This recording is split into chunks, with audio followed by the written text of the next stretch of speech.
Ya sé que llevo un tiempo sin subir vídeos, pero entre los problemas de copyright y las reediciones, pues no doy abasto. Esta vez he tardado más porque he aprovechado esta reedición para añadir subtítulos en castellano, ya que los que genera YouTube automáticamente no son del todo fieles a lo que se dice. Ya sabéis que en el cine se usa mucha jerga que no siempre se puede traducir literalmente. Por eso he tenido que traducir manualmente. Imaginaos el Belén. Como ya os dije, este tipo de vídeos suele dar problemas de derechos de autor y estos problemas pueden aparecer tanto cuando subes el vídeo como un año después, como es el caso. Y esta vez el problema ha sido esta escena en concreto. See, my competitors, they were fixated on sucking it up and monetizing via shopping and social media. They thought that search engines were a map of what people were thinking, but actually they were a map of how people were thinking. Y lo mismo sucedió con la versión doblada, que subiré en breve previa modificación. Ya sabéis que siempre que reedito este vídeo aprovecho para añadir alguna película más. Así que esta nueva versión tendrá unas 320 más o menos. Si ya era un vídeo insufrible, yo creo que con esto ya voy directamente al infierno.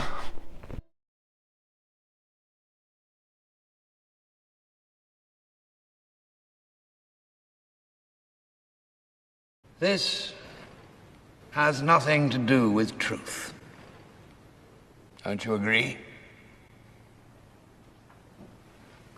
This is only fear.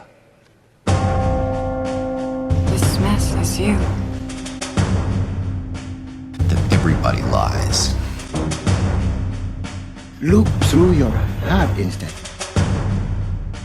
We suffer alone, die alone. They'll eat each other. That's what it is to be a slave. Give me a break with your could-haves and should-haves. Fuck you. But what is the rule? Of knowing their fault. You talking to me? The dangling and senseless articulation and a howling void, no meaning to its life. People work together when it suits them. They're loyal when it suits them. You've been living in a dream world, Neo. I love the smell of napalm in the morning. People feel what they don't understand, they always have. The world causes it. This causes it. This causes it. This causes it. Information overload. So listen to me. Love is meant to exist within a relationship. That's the only one I have with you. We are here to connect. The world is literally dying for your kind. We must love our creations. Trust no one. Cuts. You know what you did? Your life, would you? What life? You can't see what's right in front of you. You can't handle the truth. Path to the dark side. Ever the student of human nature. Death. Futility. In this world, a man himself is nothing. And there ain't no world but this one.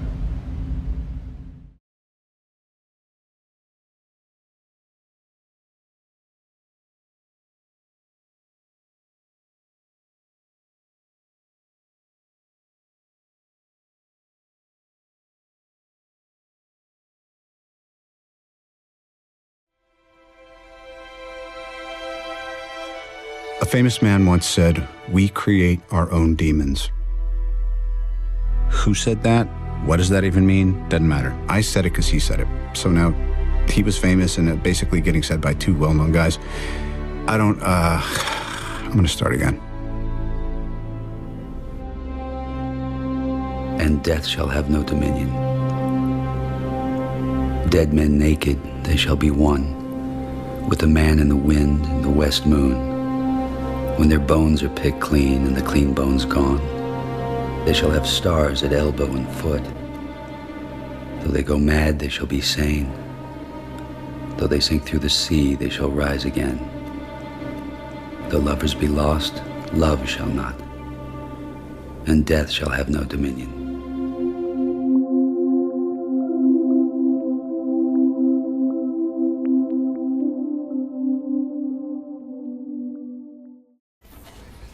I don't feel pain. fear, desire. It's like all things that make us human are fading away. I dream I'm floating on the surface of my own life, watching it unfold, observing it. I'm the outsider looking in. Nothing's real. Everything's far away. Everything's a copy of a copy of a copy. Letting it all go is the place I finally got to. It took a lot of work to get there, and if there's one thing I would be unwilling to give up, it is exactly that. Besides, the absence of desire leaves one free to pursue other things. In order to continue to exist, desire must have its objects perpetually absent. It's not the it that you want, it's the fantasy of it. I heard this story about a fish.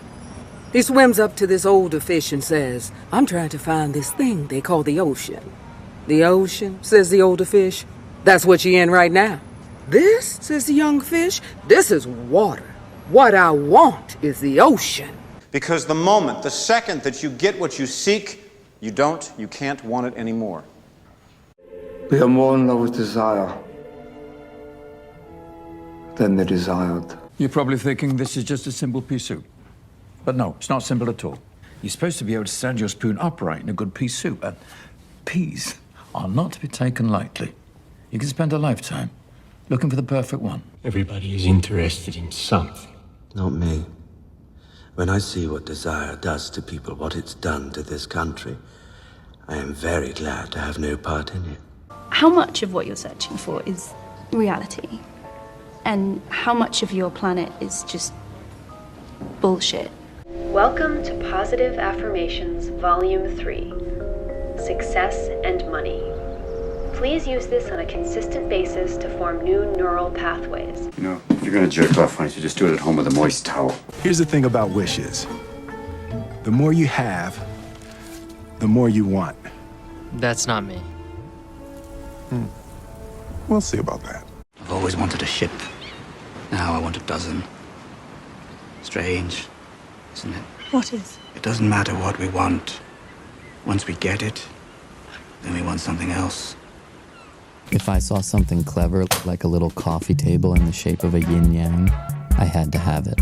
Be careful what you wish for, not because you'll get it, because you're doomed not to want it once you do. So the lesson of Lacan is, living by your wants will never make you happy. Delight that never fades, bliss that is eternal, is only yours when what you most desire is just out of reach. Like so many others, I had become a slave to the IKEA nesting instinct. Fuck society. What is it about society that disappoints you so much? I hate goddamn fruits and vegetables, and your omega-3s, and the treadmill, and the cardiogram, and the mammogram, and the pelvic sonogram, and oh my God, the colonoscopy. Do your horoscope if you like. Nah, because it's pointless. Not pointless, actually. How can people born around the same time from all over the world share similar traits just because of that? It's rubbish. How weary, stale, flat, and unprofitable seem to me all the uses of this world.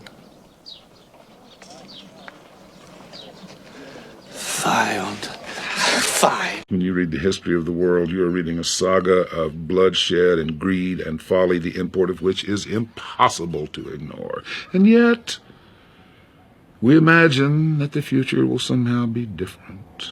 See, we all got what I call a life trap. There's gene deep certainty that things will be different.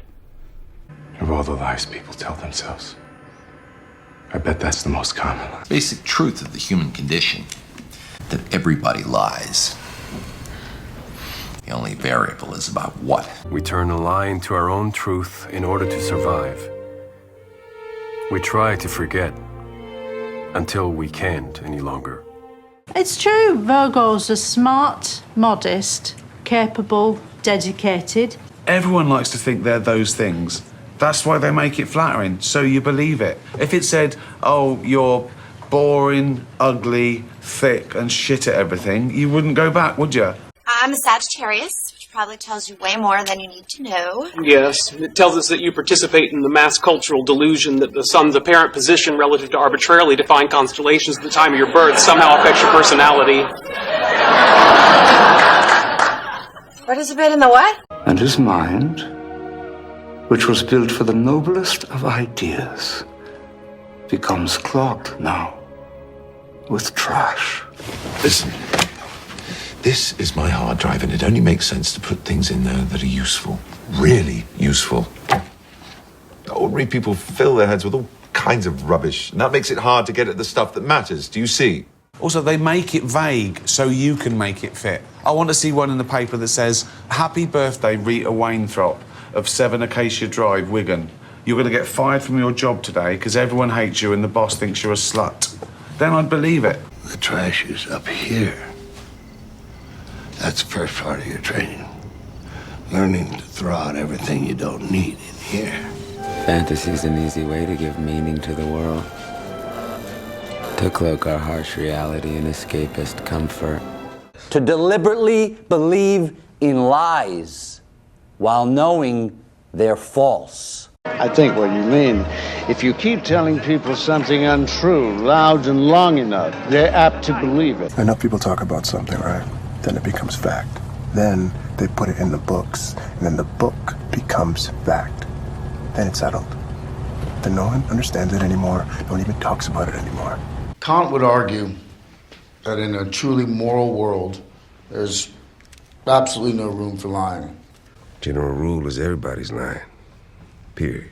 White lies? What are those? Those are lies we tell to make other people feel better. I don't lie. Rationalizations? What are those? Those are lies we tell to make ourselves feel better. No, we Lies don't. of omission? A lie of omission is still a lie. I see myself from the outside. Smile, present a side. It's a performance. With my eye on the exit. You can fake sincerity, you can fake pretty much anything. Absolute honesty isn't always the most diplomatic, nor the safest form of communication with emotional beings. Okay. There is something about yourself that you don't know. Something that you will deny even exists until it's too late to do anything about it. It's just that for 40 years, you get up every morning, put on a mask, and go out and con people. This is because you want people to know how good, attractive, generous, funny, wild, and clever you really are. What? What are you talking about? You're a smart lad, but you still ain't twigged to the one weakness they all got. Their reputations. How do I take off a mask when it stops being a mask? When it's as much a part of me as I am. Brother, friend, boyfriend, all part of my costume collection. You practice anything a long time, you get good at it. You tell 100 lies a day, it sounds like the truth. Everyone betrays everyone. J'errais dans un méandre, j'avais trop de parties, trop compliquées à prendre. J'ai pris... Lequel? Mais le plus simple de beaucoup. Humans lie. That's what they do. Why? Maybe they don't want people to know who they really are. Why do they fight so desperately to mask what they are? Or is it that they become who they are when they put on the mask? What I am is a man in a mask. Well, I can see that. Of course you can. Sometimes I wonder what you hide behind, my silent friend. What mask do you wear? Or are you just as afraid as the rest of them? I'm not questioning your powers of observation. I'm merely remarking upon the paradox of asking a masked man who he is. And then one day, without warning, they say, leave the mask at reception. Thank you very much. Off you go. And it's terrifying, Daniel. It's terrifying because nobody's going to remember you. I'm not saying anything new. We all know why we do this. Not because Hunger Games books makes us happy, but because we want to be sedated. Because it's painful not to pretend. Because we're cowards.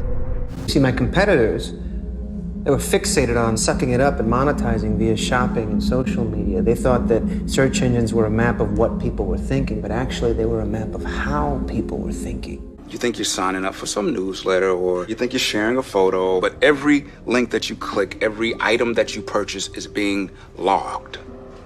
That information is then being sold and analyzed to make money for people like myself. It's like you're gonna get a free milkshake, you lucky dog. I'll take chocolate, please. Oh, sorry, sir. That offer is only valid on your next visit. I got my punches. Didn't you just say I could have a free milkshake? Yes, and you can redeem it on your next visit. What's the difference? I'm here now. I'm sorry, sir. That's not the way it works. You think people out there are getting exactly what they deserve? No. They're getting paid over or under. But someone in the chain always gets bamboozled. What qualifies as a visit? Do I have to leave the premises and come back? Do I have to go home? Is it time-based? You see the faulty logic here, don't you? Sir, those are the rules. This isn't even my tie.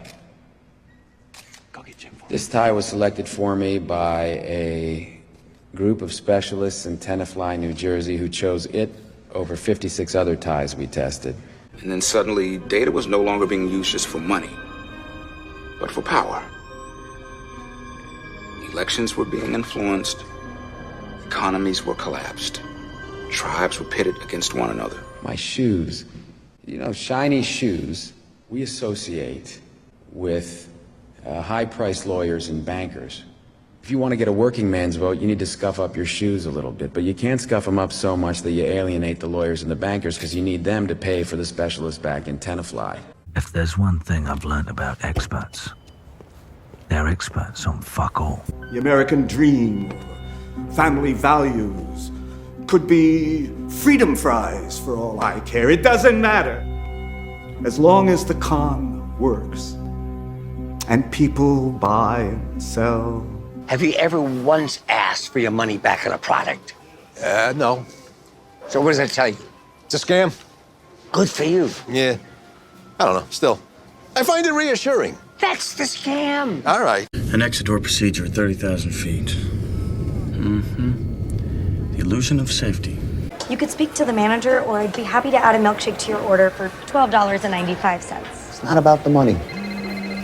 It's about the principle. Hugging the curves down life's highways, and yours truly creeps along here at his petty pace day to day, full of sound and fury, lots of unnecessary commercial messages. If you see our logo, that means you can rest assured that you are buying the best food, clothing, shelter, transportation, hygiene, electronics, and life's necessities that money can... Next time I give a speech, will there be some corner of my mind just whispering, And above all, honesty with the American people. "You are so full of shit." The world itself's just one big hoax. Spamming each other with our running commentary bullshit masquerading as insight.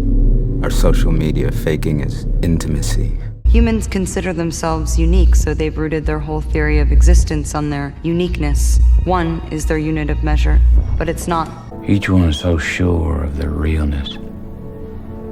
You know that their sensory experience constituted a unique individual with purpose, meaning. Because as we both know, without purpose, we would not exist. If you look at it objectively, my continued existence is pointless. What does anyone want? Love. Oh, fuck, love. A purpose. Every need taken care of, except one. Purpose. Meaning. Because we need to think that life has meaning. That everything is governed by logic and not by mere chance. And just so you know, this is not the feel-good movie of the year.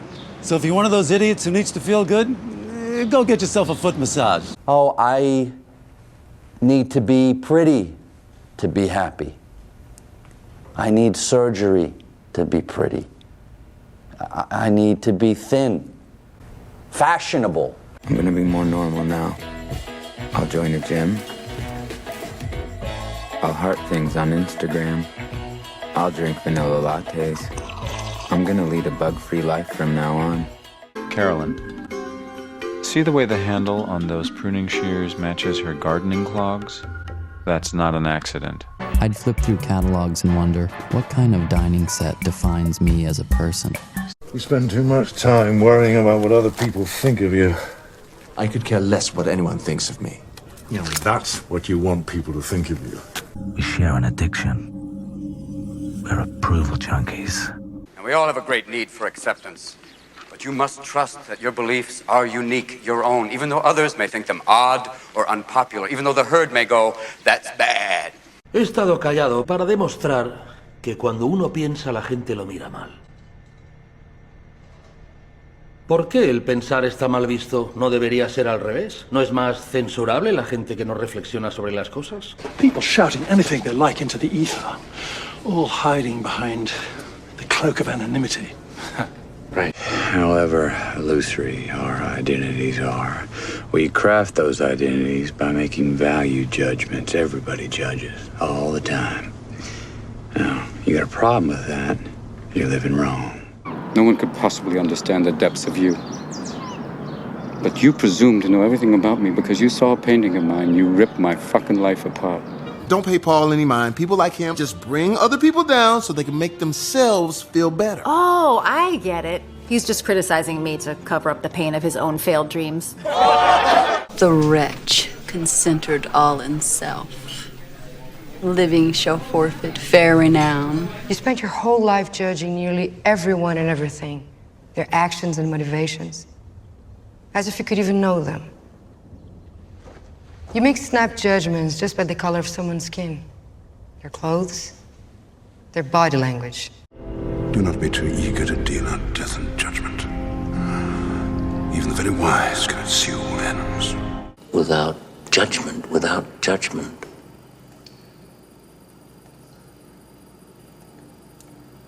Because it's judgment that defeats us.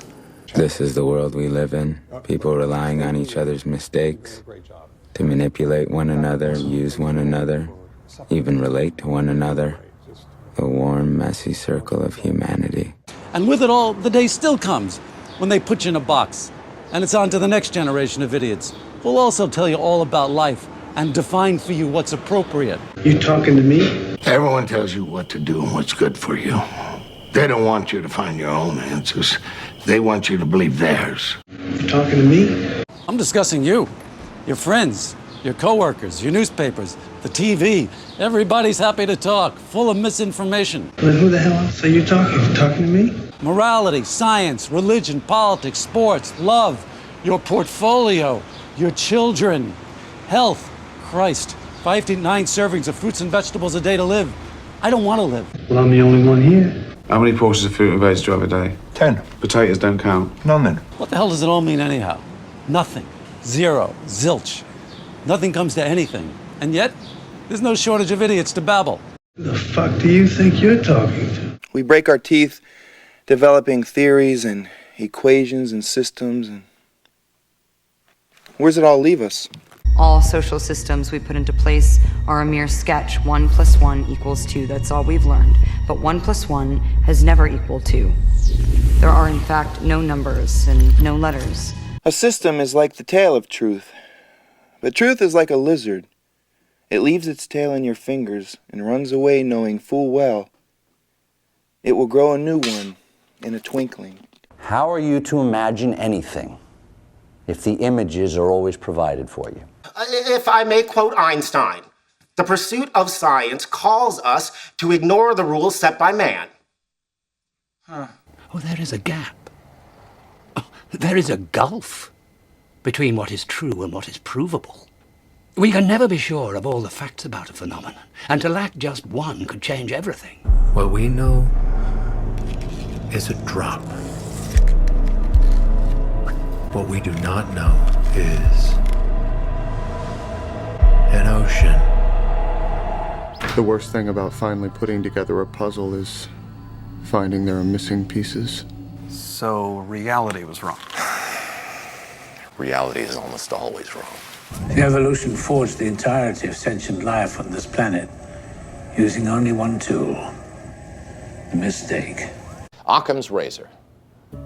The simplest explanation is almost always somebody screwed up. Occam's razor sounds like some slasher movie. No, Occam's razor. It's a basic scientific principle. And it says, all things being equal, the simplest explanation tends to be the right one. William of Ockham was a 13th century monk. He can't help us now, Bernard. He would have us burned at the stake. Because there's a difference between a theoretical world of philosophy bullshit and real life.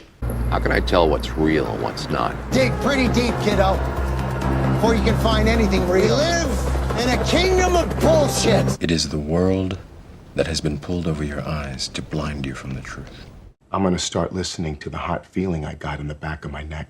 What if everything we're seeing is just smoke signals? Okay. Who's sending them? If while asleep, the machinations of the mind are complex enough for you to be having a dream within a dream, all the while factoring actual conscious obsessions, is it any wonder the line between reality and fantasy sometimes gets a little blurred? You know the weird part about losing your mind? Is you end up working twice as hard, asking yourself whether what you're seeing and hearing is actually happening. Because what's real and what isn't seems totally interchangeable. Let me ask you a question. You never really remember the beginning of a dream, do you? You always wind up right in the middle of what's going on. I guess, yeah. So how did we end up here? None of it is real. We're not here. So where the fuck are we? What is reality? Is it singular in nature? Or do several parallel realities exist at the same time? There exists not one singular universe, but an infinite number of possibilities coinciding simultaneously and eternally.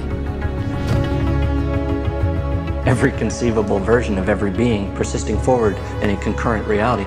An infinite number of possibilities, an infinite number of choices, an infinite number of outcomes. There ought to be something very special about the boundary conditions of the universe. And what can be more special than that there is no boundary?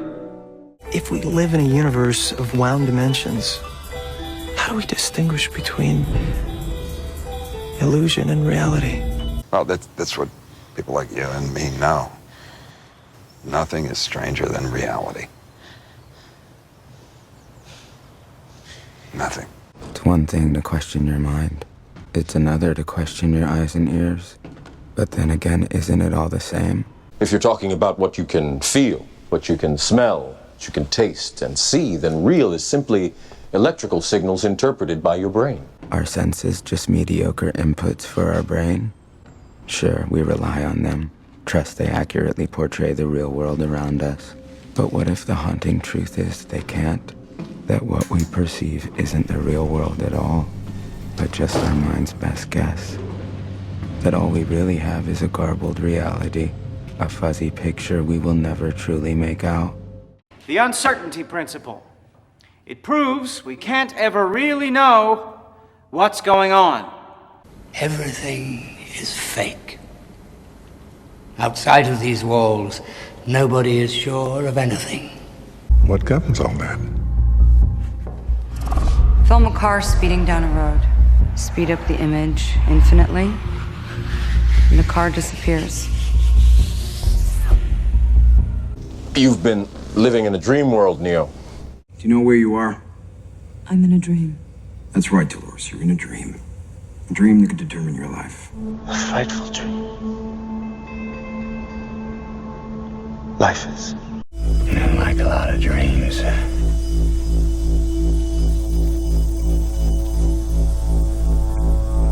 There's a monster at the end of it. You want to wake up from this dream, Dolores? Yes. I'm terrified. You have the look of a man who accepts what he sees because he is expecting to wake up. Well, dreams, they feel real while we're in them, right?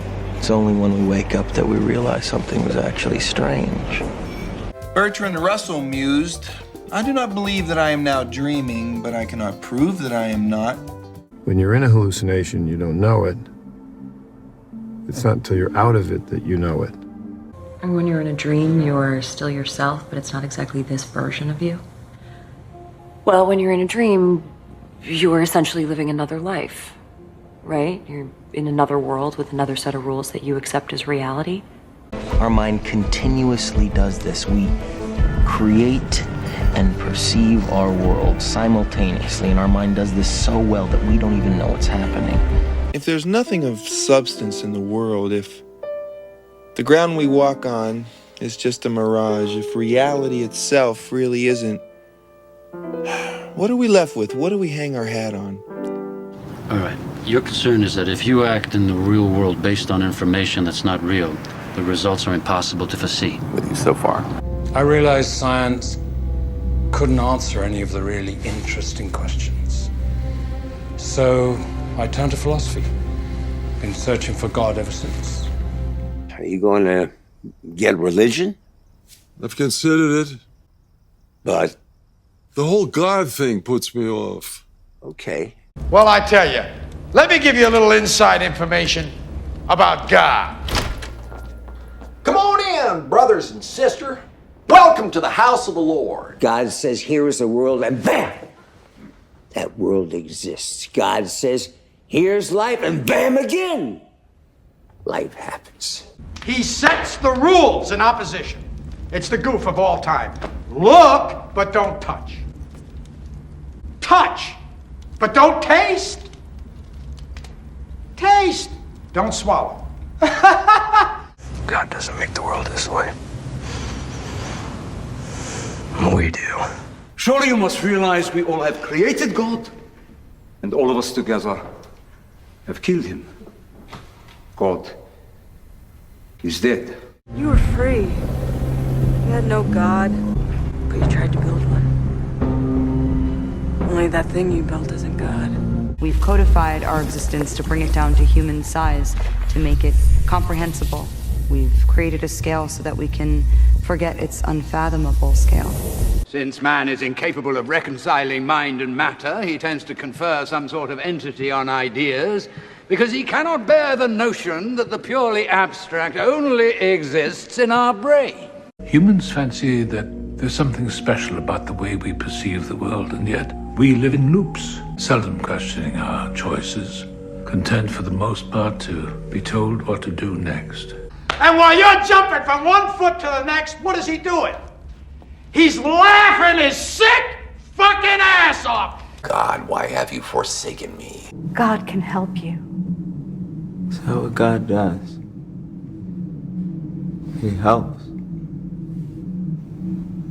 Tell me, why didn't God help my innocent friend who died for no reason, while the guilty roamed free? Where was God on that December night? Why didn't he stop it? Isn't God supposed to be good? Isn't he supposed to love us? Where has God gone? I shall tell you. God is dead. We all have killed him. You, and I.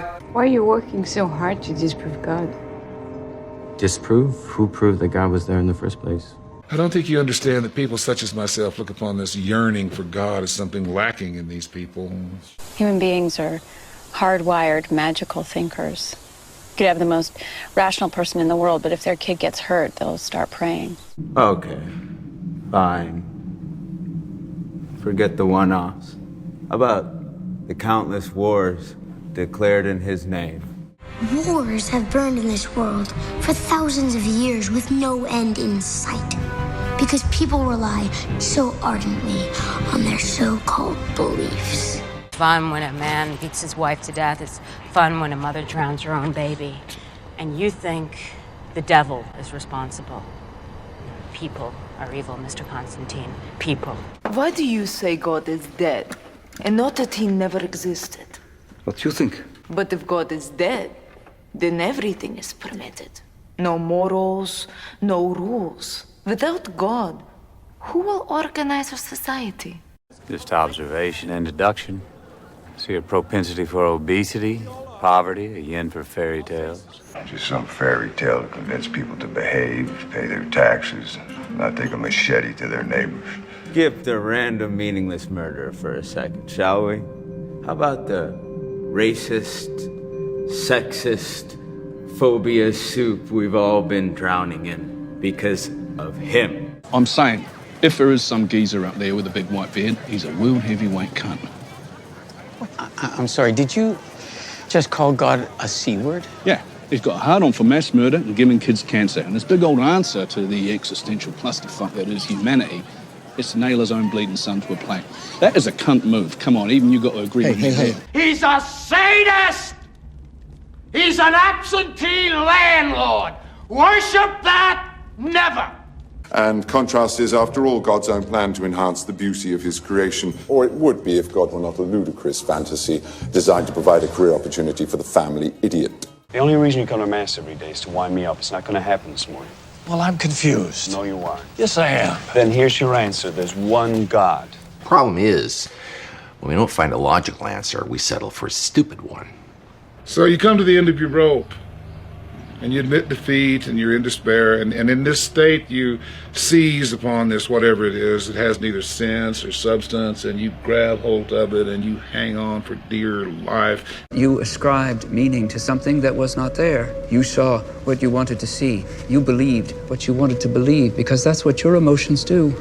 They ascribe meaning to something that is not there. They fool your perception as to what is real. And 95% of the people on Earth are wrong. If life has taught me anything, it's that 95% of the people are always wrong. No, you're wrong. A dog does not smile, no matter how many times your kind might think it does. What's God? Well, you know, when you want something really bad and you close your eyes and you wish for it, God's the guy that ignores you. Oh, right. What's confusing you this week? Oh, it's the same old one God, three God thing. Frankie, most people figure out by kindergarten it's about faith. Is it sort of like snap, crackle, and pop all rolled up in one big box? You're standing outside my church comparing God to Rice Krispies? God is science. God is polio and flu vaccines and MRI machines and artificial hearts. If you're a man of science, then that's the only faith we need.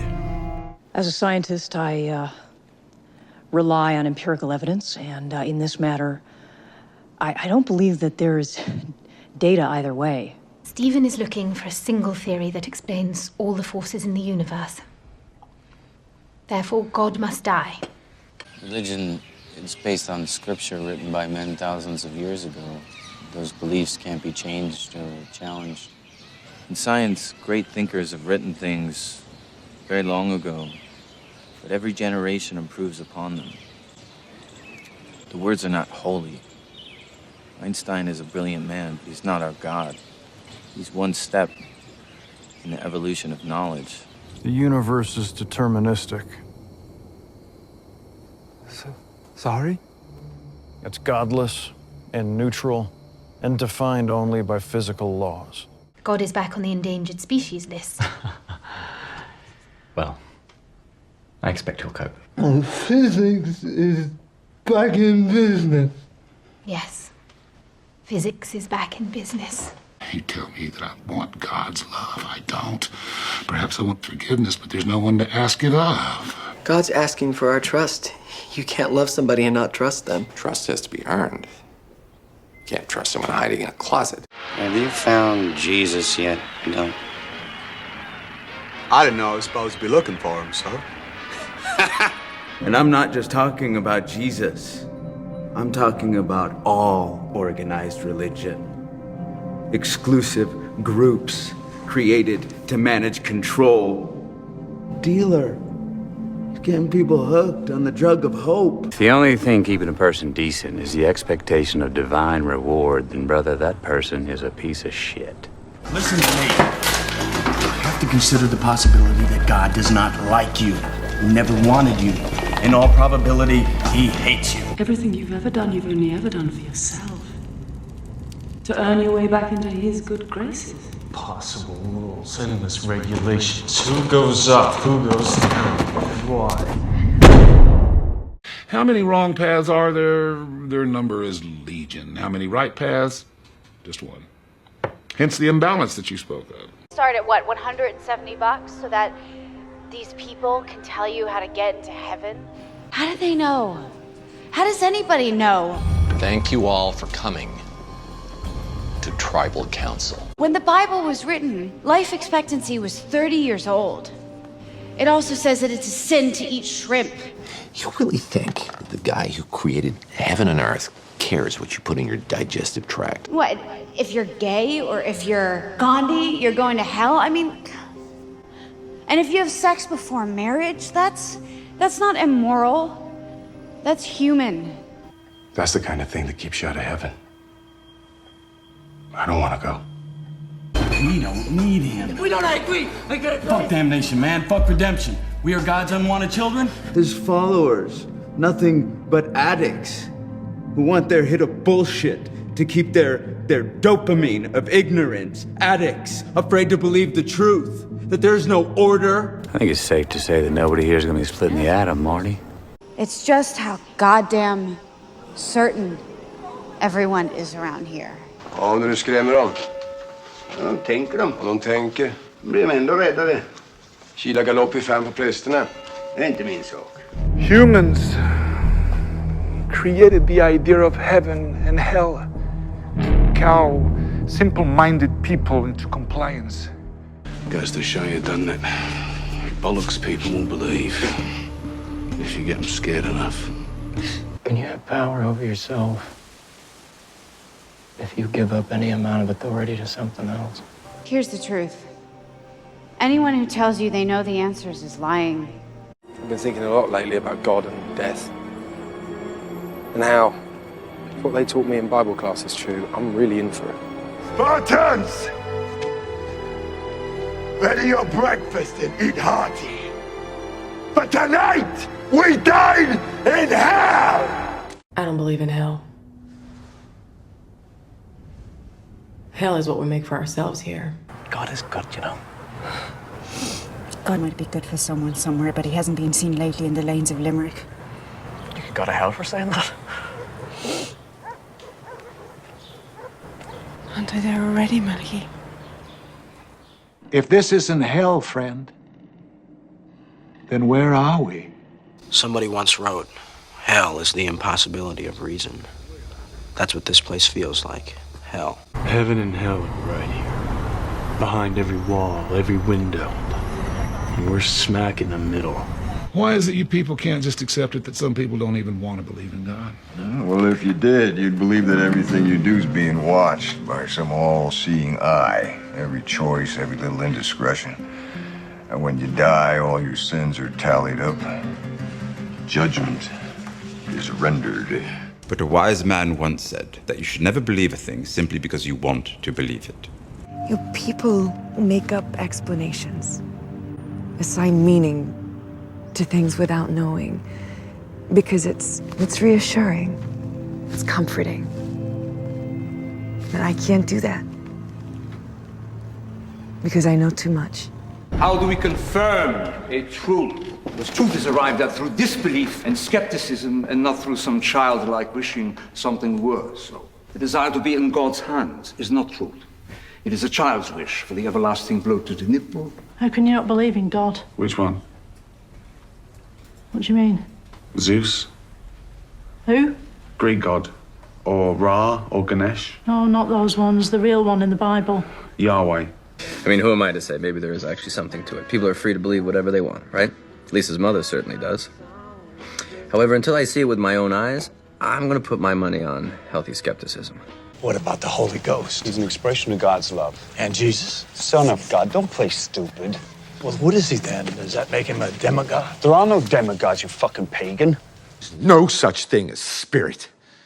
We are made of matter and nothing more. You're just another tiny, momentary speck within an indifferent universe. You think too little of yourself. I had hundreds of these discussions, and every one of them always hits the same wall. Is there a sugar plum fairy or not? And nobody has ever gotten over that wall. And I loathe these discussions. The argument of the village atheist whose single passion is to revile endlessly that which he denies the existence of in the first place. Your fellowship is a fellowship of pain and nothing more. All we are to them are paying fanboys of their poorly written sci-fi franchise. If I don't listen to my imaginary friend, why the fuck should I listen to yours? You know how you don't believe in all those other gods I mentioned? That's how I don't believe in yours. Rational arguments don't usually work on religious people. Otherwise, there would be no religious people. You're an atheist. Only on Christmas and Easter. The rest of the time, doesn't really matter. Well, I think you're an overeducated 27-year-old virgin who likes to hold the hands of old ladies who are superstitious and promises them eternity. People think their worship some key to happiness. That's just how he owns you. Surely this is all for me. Me? I'm so fucking important. I'm so fucking important, right? Fuck you. My mother believed in God, but all the praying in the world didn't stop my stepfather from terrorizing her. That's the problem with humans. They just sit around, hoping that someone will fix things, but no one will. No one cares. He's teaching prepubescent kids that truth matters, God doesn't, and life sucks. I like him. Like Christmas. Ornaments hanging from the trees, wreaths from the doors, and bodies from the steam pipes all over America. One big song and dance production to sell ourselves the theater that everything's jolly. At least for a moment. But when it's all over, Santa's gone back to his shitty day job. The trees get disassembled and thrown in a closet. The music's faded away. What then? That's Our Lady of the Immaculate Heart. The ones who made us are always looking to the ones who made them. They go in, fold their hands, look around their feet, sing songs, and when they come out, it's usually me they find. So he can see God's beautiful work. What do they teach you to talk like this in some Panama City sailor want a hump bar, or is this getaway day and your last shot at his whiskey? Sell crazy someplace else. We're all stocked up here. So I gather you've never been to church? Once upon a time. Tempted to convert? I have a slight problem with the whole celestial dictator premise. All-powerful, mysterious God created the universe and then decided not to give any proof of his existence. Or that he simply doesn't exist at all, and that we created him so we wouldn't have to feel so small and alone. So, either God intervened, which is a lazy explanation, or we just don't know why, which is no explanation. Sometimes there's no explanation, and I'm just fine with that. Which annoys me to no end. Dangerous and disturbing this puzzle is. Who and why? Harder to answer. You haven't said why you don't believe in God. A physicist can't allow his calculations to be muddled by a belief in a supernatural creator. How can you not believe that someone created all this, though? What, the Big Bang? Everything came from nothing? That's impossible. You're right. God did it. Right. So, where did God come from? Message being that the divine gift does not come from a higher power, but from our own minds. Idea. Resilient, highly contagious. Once an idea has taken hold of the brain, it's almost impossible to eradicate. You can't kill an idea, can you? Not once it's made a home. There. What are you thinking about? As it happens, suicide. Whose? My own. My father committed suicide because the morning newspapers depressed him. And could you blame him? With the horror and corruption and ignorance and poverty and genocide and AIDS and global warming and terrorism and the family value morons and the gun morons. So what did I think? I'm holding out for something better. It doesn't take a genius to see the world has problems. I figure, fuck it, while I'm at it, why not just shoot my buddy? Take his job, give it to his sworn enemy, hike up gas prices, bomb a village, club a baby seal, hit the hash pipe, and join the National Guard. I could be elected president. We are selfish, base animals crawling across the earth. Because we got brains, we try real hard, we can occasionally aspire to something that is less than pure evil. Is it just me? Or is it getting crazier out there? Let me tell you why you're here. You're here because you sense something wrong with the world. This world. I think there may be something wrong with this world. Something you can't explain. But you feel it. You felt it your entire life. That there's something wrong with the world. You don't know what it is, but it's there. Like a splinter in your mind. I'd never been to a Class BA-3 planet before. Class BA-3? Early stage of evolution. Future uncertain. Environmental entropy. The polar ice caps aren't waiting for us to decide if climate change is real. Rising coastal waters, intensifying weather patterns, they're all punching our one-way ticket to dystopia. By definition, not perfect. But again, truth be told, if you're looking for the guilty, you need only look into a mirror. Well, my strong suspicion is we get the world we deserve. Trust me, God's got nothing to do with it. I've always believed that the world is what we make of it. I am tired of Earth. These people. I'm tired of being caught in the tangle of their lives. Nice, but mostly mediocre. They'll grow up to be those people who shape the world with their ignorance or misinformation and passivity. Most of them are soft. They waver between love and pride. Of course, there are the exceptions. The ones who are irredeemable. They wish for one thing, a life free of suffering. I try to dissuade them from these childish notions, but as you know, life is suffering. Is that all there was to it? They are deceptively simple. Once you know them, their behavior is quite predictable. Look, you can see them here as slaves to logic. And after that, his ideas, methods became unsound. Spock asked the most amazing questions. It's completely logical, yet somehow able to make everyone see that logic was the beginning of the picture and not the end. Recent events have set me to ponder in that ontological riddle, life, is it random or is it systematic? Today I opted for the systematic approach.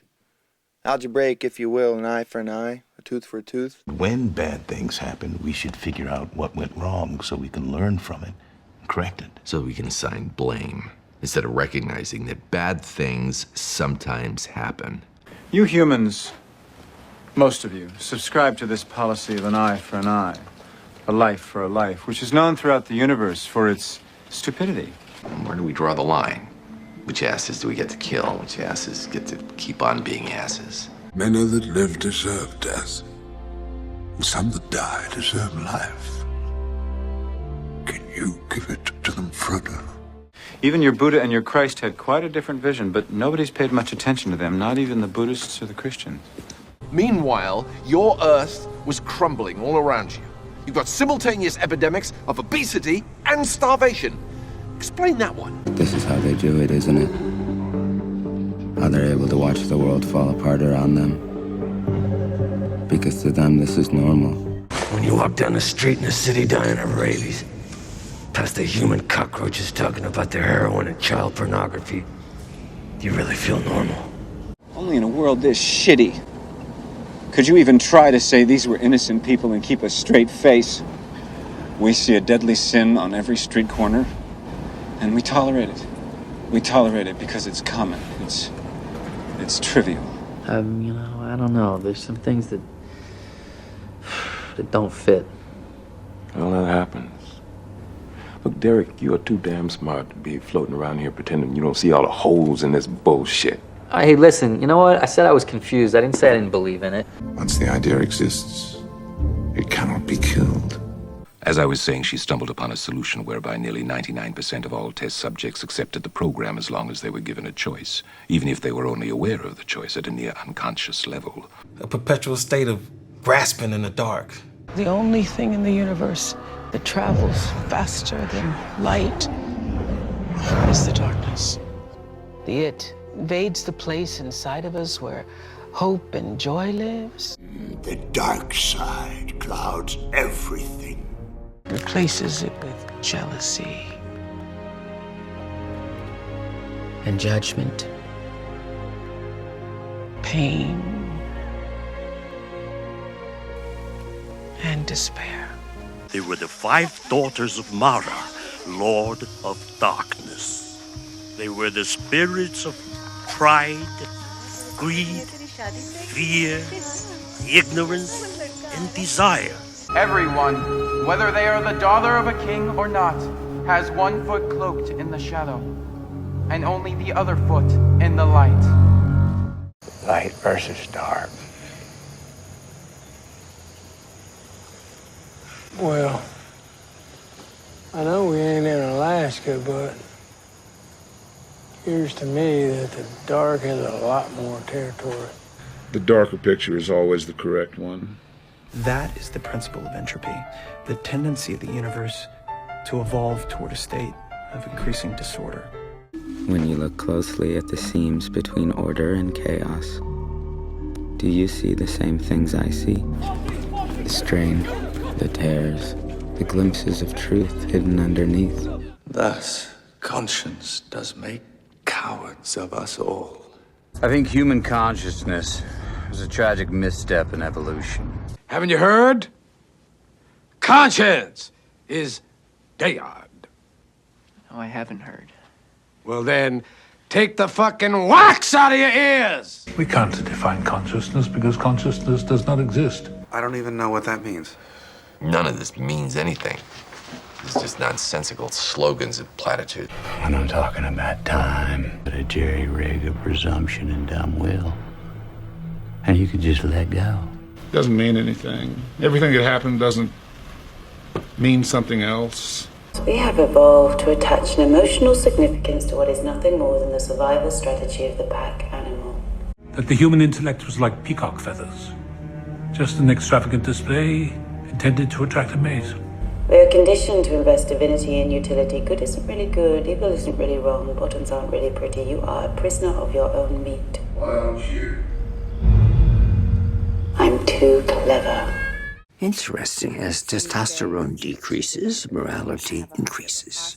One caveat. I've moved past threesomes. I'm now into foursomes. If someone backs out, then you've still got a threesome. If 2 people back out, you're still having sex. See, as long as there's people, there's always a weak spot. All of art, literature, Beethoven, Mozart, William Shakespeare, Michelangelo, and the Empire State Building. Just an elaborate mating ritual. Because we're just monkeys, wrapped in suits, begging for the approval of others. People with their idiot grins, their need for approval, their anxious attempts to be loved and validated, they are walking. Fear or revere me, but please think I'm special. And you get applause, you get standing ovations. I suppose everyone feels that he's the hero in his own story, but there are no heroes, no villains, just people doing the best they can. But you gotta be a hero. You wanna be a champion. Well, let me tell you, people don't want a champion. They wanna eat cheeseburgers, play the lotto, and watch television. Hey, how did you get like this? Fat kid who still lives at home with his mum, no job, so he shoves recorders up his nose and he wants the world to know. Why would people rather be famous for being shit than not famous at all? When did that start? I mean, this constant need to be loved by everyone is kind of pathetic, but, yay! We're all in it for the slap on the back and the gold watch. The hip-hip who fucking raw. Until one day you just drop down, dead. Gone without a trace. You leave no trace of your real self. You're a shadow.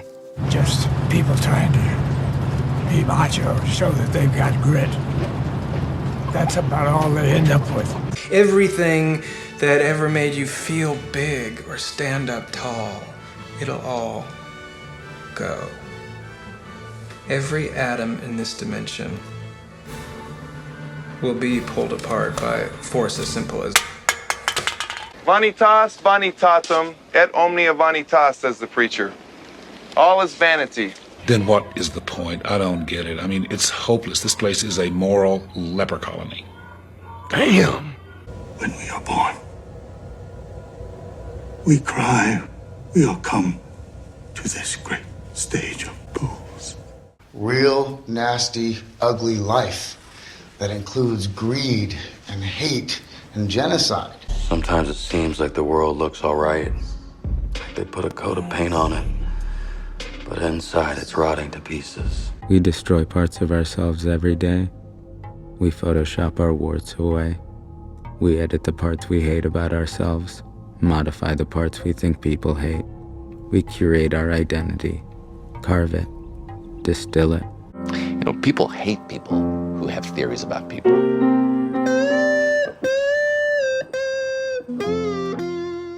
No one wants to think about the struggle that it takes to become somebody, to get out of the sea of pain that we all have to get out of. The pain, so unexpected and undeserved, had for some reason cleared away the cobwebs. I realized I didn't hate the cabinet door. I hated my life, my house, my family, my power more. Nothing would ever change. People walk around, act like they know what hate means. Nah, no one does until you hate yourself. I mean, low self-esteem is the root cause of practically all the pain and misery in the world. It's what drives war and torture and genocide. It's what evil is. You think Hitler liked himself? Or Cortez? We hate others because we hate ourselves. For the most part, humanity has been a miserable little band of thugs stumbling from one catastrophe to the next. Our history, like the ravings of a lunatic. Chaos. Why should I live in history, huh? Look, I don't want to know anything anymore. This is a world where nothing is solved. Within 50 years, you'd brought us World War I, the Depression, fascism, the Holocaust, and capped it off by bringing the entire planet to the brink of destruction in the Cuban Missile Crisis. Here's the way the fucking world ends. Look at this fucking shit we're in, man. This world is a cesspool of crime, corruption, and poverty. Humanity's biggest threat has always been itself. Since the dawn of time, from the Stone Age to the Space Age, conflict has plagued mankind, a constant in all human endeavors, pitting brother and brother, sister against sister. You tell me that my brother is my salvation. My salvation? Well, then, damn him. Damn him in every shape and guise and form. Do I see myself in him? Yes, I do. And what I see sickens me. Come away, O human child, to the waters and the wild, with a fairy hand in hand, for the world's more full of weeping than you can understand. Shall I explain to you in one easy lesson how the world works? Use small words. I'm not as bright as you. Here's what's what. Humanity is a plague. We're a disgusting, narcissistic, selfish parasite, and the world would be a better place without us. It should be everyone's moral duty to kill themselves. A world built on fantasy. Synthetic emotions in the form of pills. Psychological warfare in the form of advertising. Mind-altering chemicals in the form of food. Time is out of joint. Oh, cursed spite. That ever I was born to set it right. Why would I save a world I no longer have any stake in? I'm not interested in you or anything else here. I'm interested in going home. Brainwashing seminars in the form of media. Isolated bubbles in the form of social networks. Instagram makes people feel like shit about their lives. Twitter makes them feel reviled. Facebook destroyed democracy. They use you. They need you. There's nothing of interest for me out there on Earth at all. They live in branded houses, trademarked by corporations, built on bipolar numbers, jumping up and down on digital displays. People become scared of the tech company's forest. Really scared. AI is going to create 60% unemployment. So what does cause it? What causes it? The world causes it. This causes it. This causes it. This causes it. Information overload. Every piece of information in the world has been copied. Backed up. Except the human mind. The last analog device in a digital world. Technological fucking civilization! But we still have all this shit, because we can't live without it. You humans. Sometimes it's hard to imagine how you've made it this far. And yet here we are. Yes? Here we are, Finch. You're not buying any of this either. Are you? Maybe you're right. Maybe I have no beliefs. Human beings are a disease, a cancer of this planet. You are a plague. Nature created an aspect of nature separate from itself. We are creatures that should not exist by natural law. Well, that sounds god-fucking awful, Rush. Mistakes is the word you're too embarrassed to use. You ought not to be a product of a trillion of them. None of this was a failure. Not a tree, not a human. Humans. Humans are the worst. Lame, disappointing. They ruin everything they touch. And they're just so boring. I'm over them. One day I realized all the dumb, selfish things people do. It's not our fault. No one designed us. We're just an accident, Harold. We're just bad code. A thing dangling in senseless articulation in a howling void, no meaning to its life. Its words. Our dried voices, when we whisper together, are quiet and meaningless as wind in dry grass. A rat's feet. Oh, he's out there. Glass in our dry cellar. I mean, it's easier to lose yourself in drugs than it is to cope with life. It's easier to steal what you want than it is to earn it. Yeah. It's easier to beat a child than it is to raise it. People worry about kids playing with guns or watching violent videos. Some sort of culture of violence will take them over. Nobody worries about kids listening to thousands, literally thousands of songs about heartbreak, rejection, pain, misery, and loss. What sick, ridiculous puppets we are, and what a gross little stage we dance on. What fun we have, dancing and fucking, not a care in the world, not knowing that we are nothing. Shape without form. Shade without color. Paralyzed force. Gesture without motion. Tiny finger tracing a line in the infinite. A shape. And then we're gone. The human mind, Bernard, is not some golden benchmark glimmering on some green and distant hill. This is a foul, pestilent corruption. Very proud, revengeful, ambitious, with more offenses at my beck than I have thoughts to put them in, imagination to give them shape, or time to act them in. What should such fellows as I do, crawling between earth and heaven? Believe none of us. Trust me. I've lived among them for 30 years. They're greedy, manipulative, untrustworthy, and selfish. And why are you with them? Do you know why people are nice to other people? Oh, I know this one. Because people are good, decent, and caring. Either that or people are cowards. If I'm mean to you, you'll be mean to me. Mutually assured destruction. Nice. Maybe life has no meaning. The best we can hope for is just being nice. But there's no need to be rude. I'm not being rude, I'm being specific. You know, I never understand when people say there's no need to be rude. If you're being rude and there's a need, then you're not really being rude, are you? Just responding appropriately to a given situation. There's no advantage to being nice and thoughtful and caring and having integrity. It's a disadvantage, if anything. Well, let's see, because, if you carry on like this, I might have to let you go. You won't, that's what I'm saying, because you're a nice bloke. So I'll take advantage of you, like everyone else does here. They're only as good as the world allows them to be. I'll show you. When the chips are down, these civilized people, they'll eat each other. A vital piece of the human puzzle, the survival instinct. Funny how all living organisms are alike. When the chips are down, when the pressure is on, every creature on the face of the earth is interested in one thing, and one thing only. Its own survival.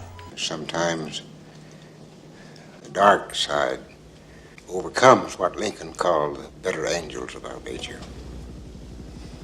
Every man has got a breaking point. You and I have them. Look, I'm just saying, we're all the same.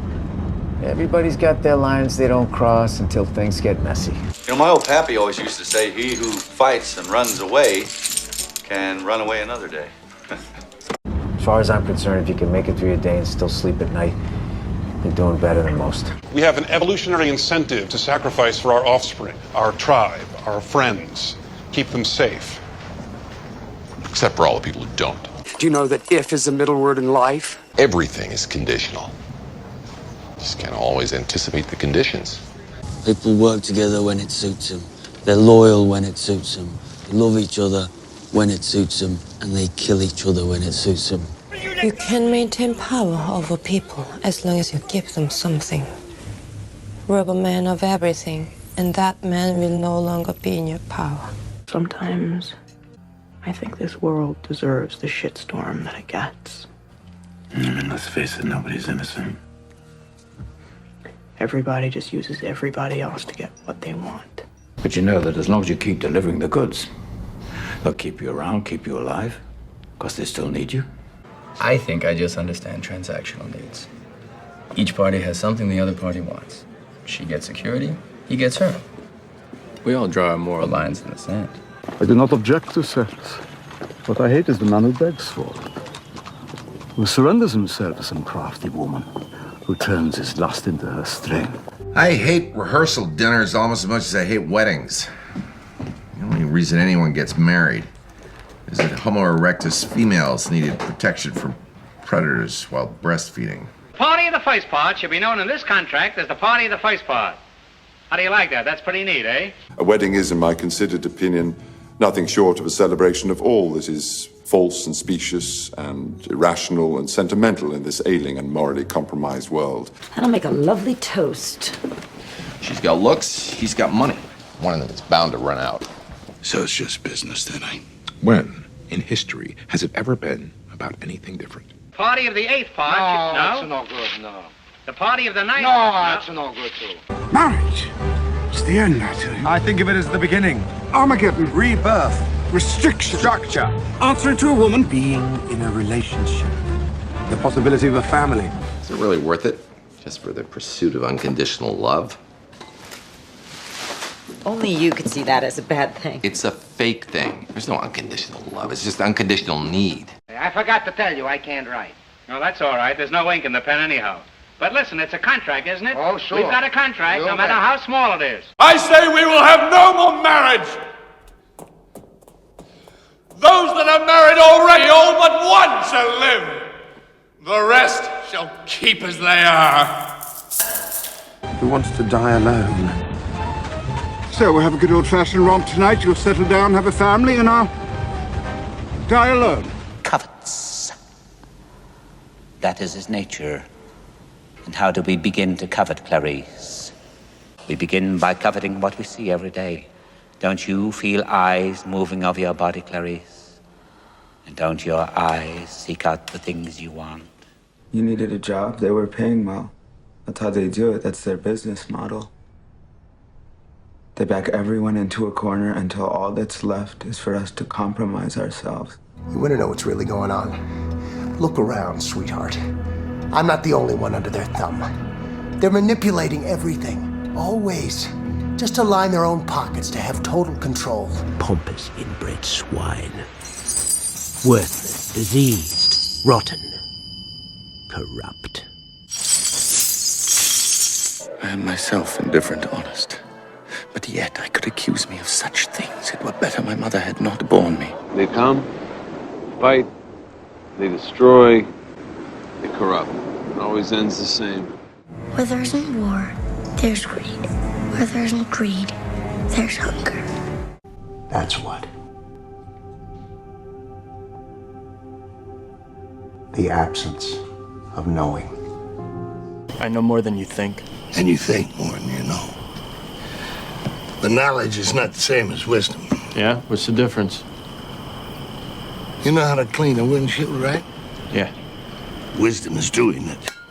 Make what? The team? The girl? Make good? Make do? Make out? Make sense? Make money? Make time? Define your terms. All right, well, what about helping other people? Isn't that a good reason to keep going? Maybe. It's just so hard to like other people. So let's get to the point. You don't like me. I'm pretty sure I'm not going to like you. It's nothing personal. I don't like anybody. Elliot thinks the more he restricts everyone's access, the less vulnerable he'll be. But there's a trade-off that he's forgetting. If you block everyone, then what's the point of being here? Of doing all this? Of existing? Some people are nice, right? And the trick is to find who's nice and who's an arsehole. But arseholes are clever. They pretend to be nice. They pretend to care about you. That you're an arsehole. Sir, to be honest, as this world goes, is to be one man picked out of 10,000. Do you wonder ever you're a bad man? No, I don't wonder, Morty. The world needs bad men. We keep the other bad men from the door. Evil is a point of view. God kills indiscriminately. And so shall we.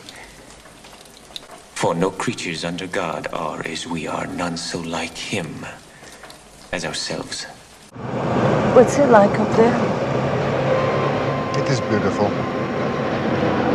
Not like this, but it is beautiful. There is only one language, one law, one people. And there is no war, no hunger. The strong do not victimize the helpless. What about societal structure? Government? No, there's no need for one. Well, you have no laws? No laws, no lawyers. How do you know right from wrong? Every being in the universe knows right from wrong, Mark. But how am I to know the good side from the bad? You will know when you are calm, at peace, passive. Nature doesn't recognize good and evil, Philip. Nature only recognizes balance and imbalance. A lot of life is a balancing act. We're all just doing our best. Tightrope walking above that pit of ungodly pain that's daring us to trip up. Look around you, man. Can't you see? The clamor and din of those in torment has to be the sound most pleasing to his ear. They call it the balance. I call it hypocritical bullshit. Or what I hope any good teacher would call a lesson in the tender mercies of injustice. But whatever you want to label it, I drink in times of trouble. It's not my fault the world's full of trouble, is it? This place has nothing to do with hope. It's the opposite of hope. Come on, don't say that. Why not? Look at all this waste of human life, Daniel. So much blood. And for what? All this ugliness, all this pain, so they can patch a hole in their own. This great evil. Where's it come from? How did it steal into the world? It's in your nature to destroy yourselves. Yeah. Major drag, huh? Well, at least they died for a good cause. What cause was that? Freedom? Flush out your hit, you're a new guy. You think we waste gooks for freedom? This is a slaughter. If I'm gonna get my balls blown off for a word, my word is poontang. Is this darkness in you too?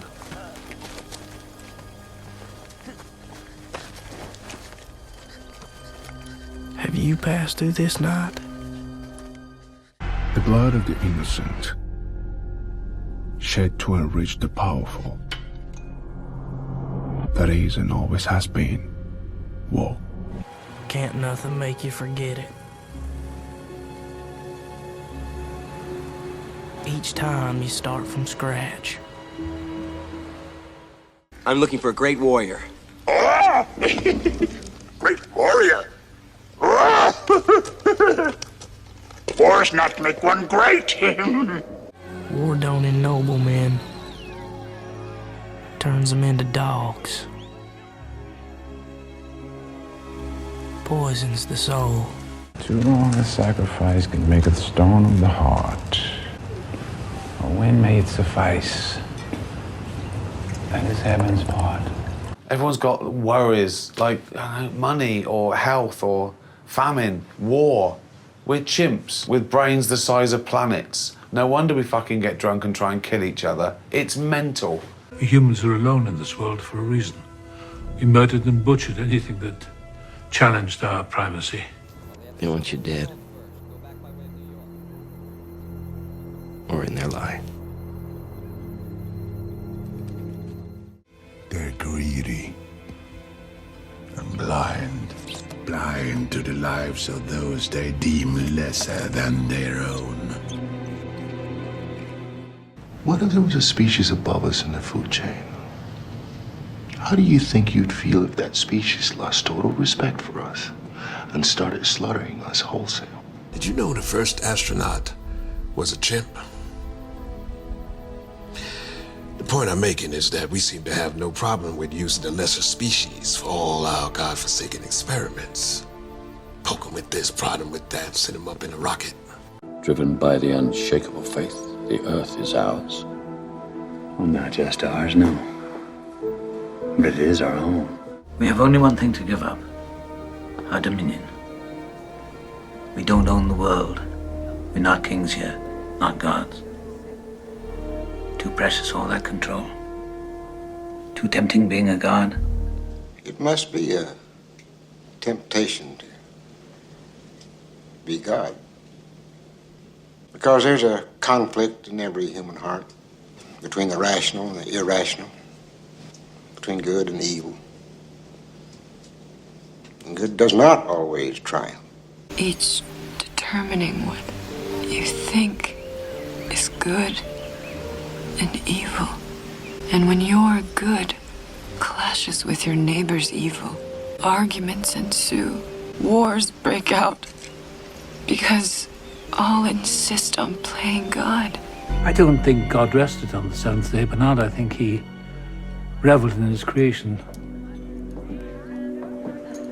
knowing that someday it would all be destroyed. Art, beauty, all gone. The Greeks, the Constitution, people dying for freedom, ideas. None of it meant anything. It is extraordinary, and it is beautiful. So are mushroom clouds in their own way.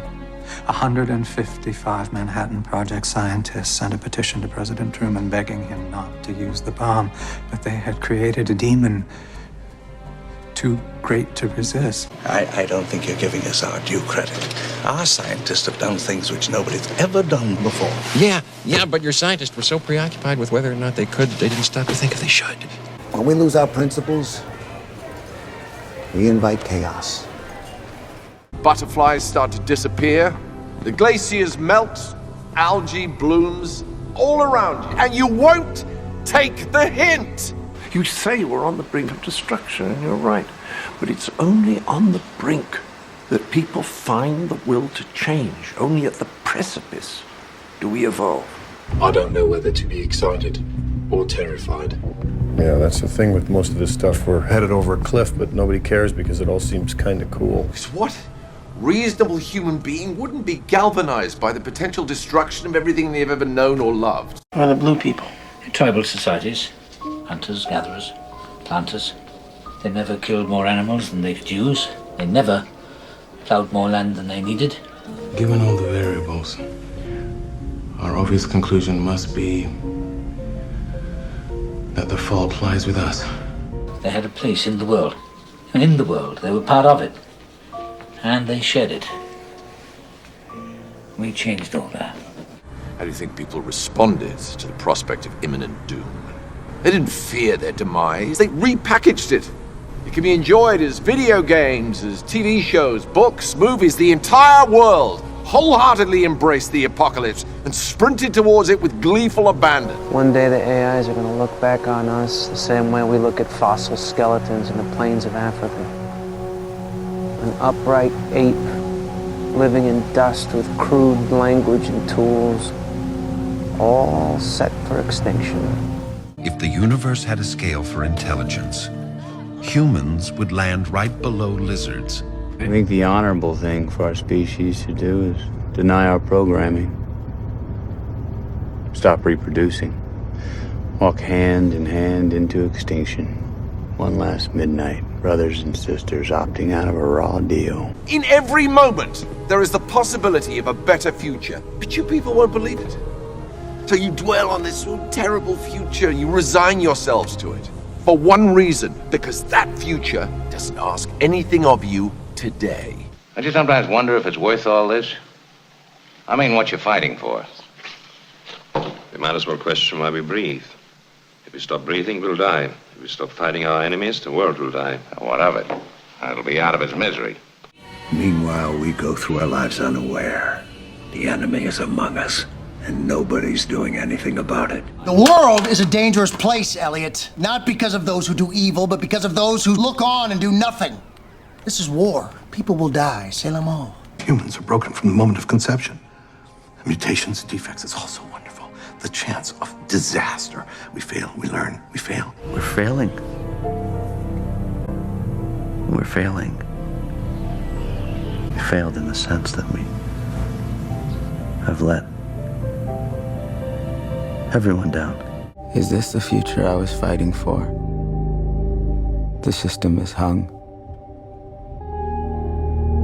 Did we lose the fight? Maybe wars aren't meant to be won. Maybe they're meant to be continuous. Yes, we saw the iceberg, we warned the Titanic. But you all just steered for it anyway, full steam ahead. Why? Because you want to sink. You gave up. A civilization which leaves so many of its citizens unsatisfied and drives them into revolt neither has nor deserves the prospect of a lasting existence. Who said that? Freud. Because they are a dying species grasping for resurrection.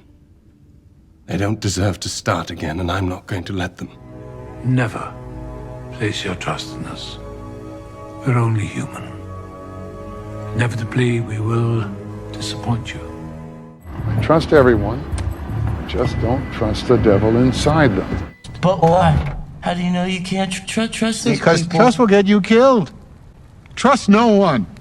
You let me tell you something, William. It's a shit world out there. You can't rely on no one, like yourself. You either sink or you swim. I was teetering on the brink of some kind of breakdown, unable to deal with my feelings of anger, frustration, futility. That's what pain does. It shows you what was on the inside. You just gotta be honest about what can go on up here. A locked room. True courage is about being honest with yourself, especially when it's difficult. Who are you carrying all those bricks for, anyway? Because being human and being hurt are the same damn thing. We were born in such a fix as this. Suffering and human destiny are the same thing. Each is a description of the other. I'm so afraid of thinking that suffering is just suffering after all. No cause, no purpose, no pattern. I don't know what to tell you, Jack. I'd like to talk about grief. Of course. I want to know how it works, if it has a purpose. That's a big question. There are two kinds of pain in this world. Pain that hurts.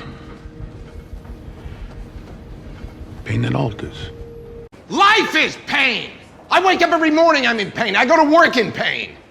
You know how many times I wanted to just give up?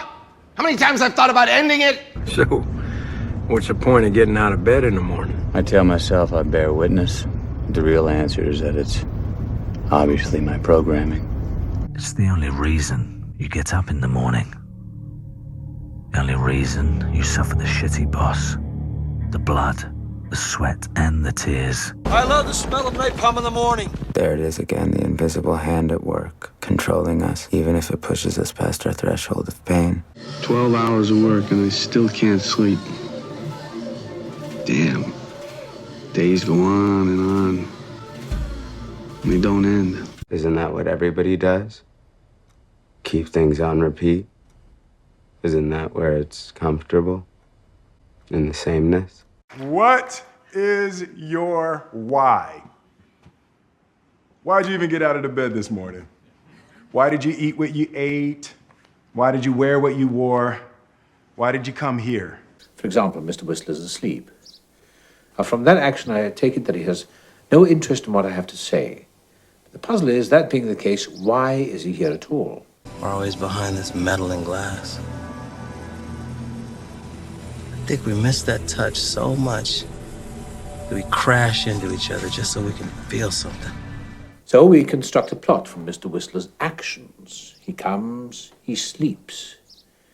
Now, Aristotle would say that the next question is not why, but what is Mr. Whistler going to do next? I've honestly nothing to compare it to anymore.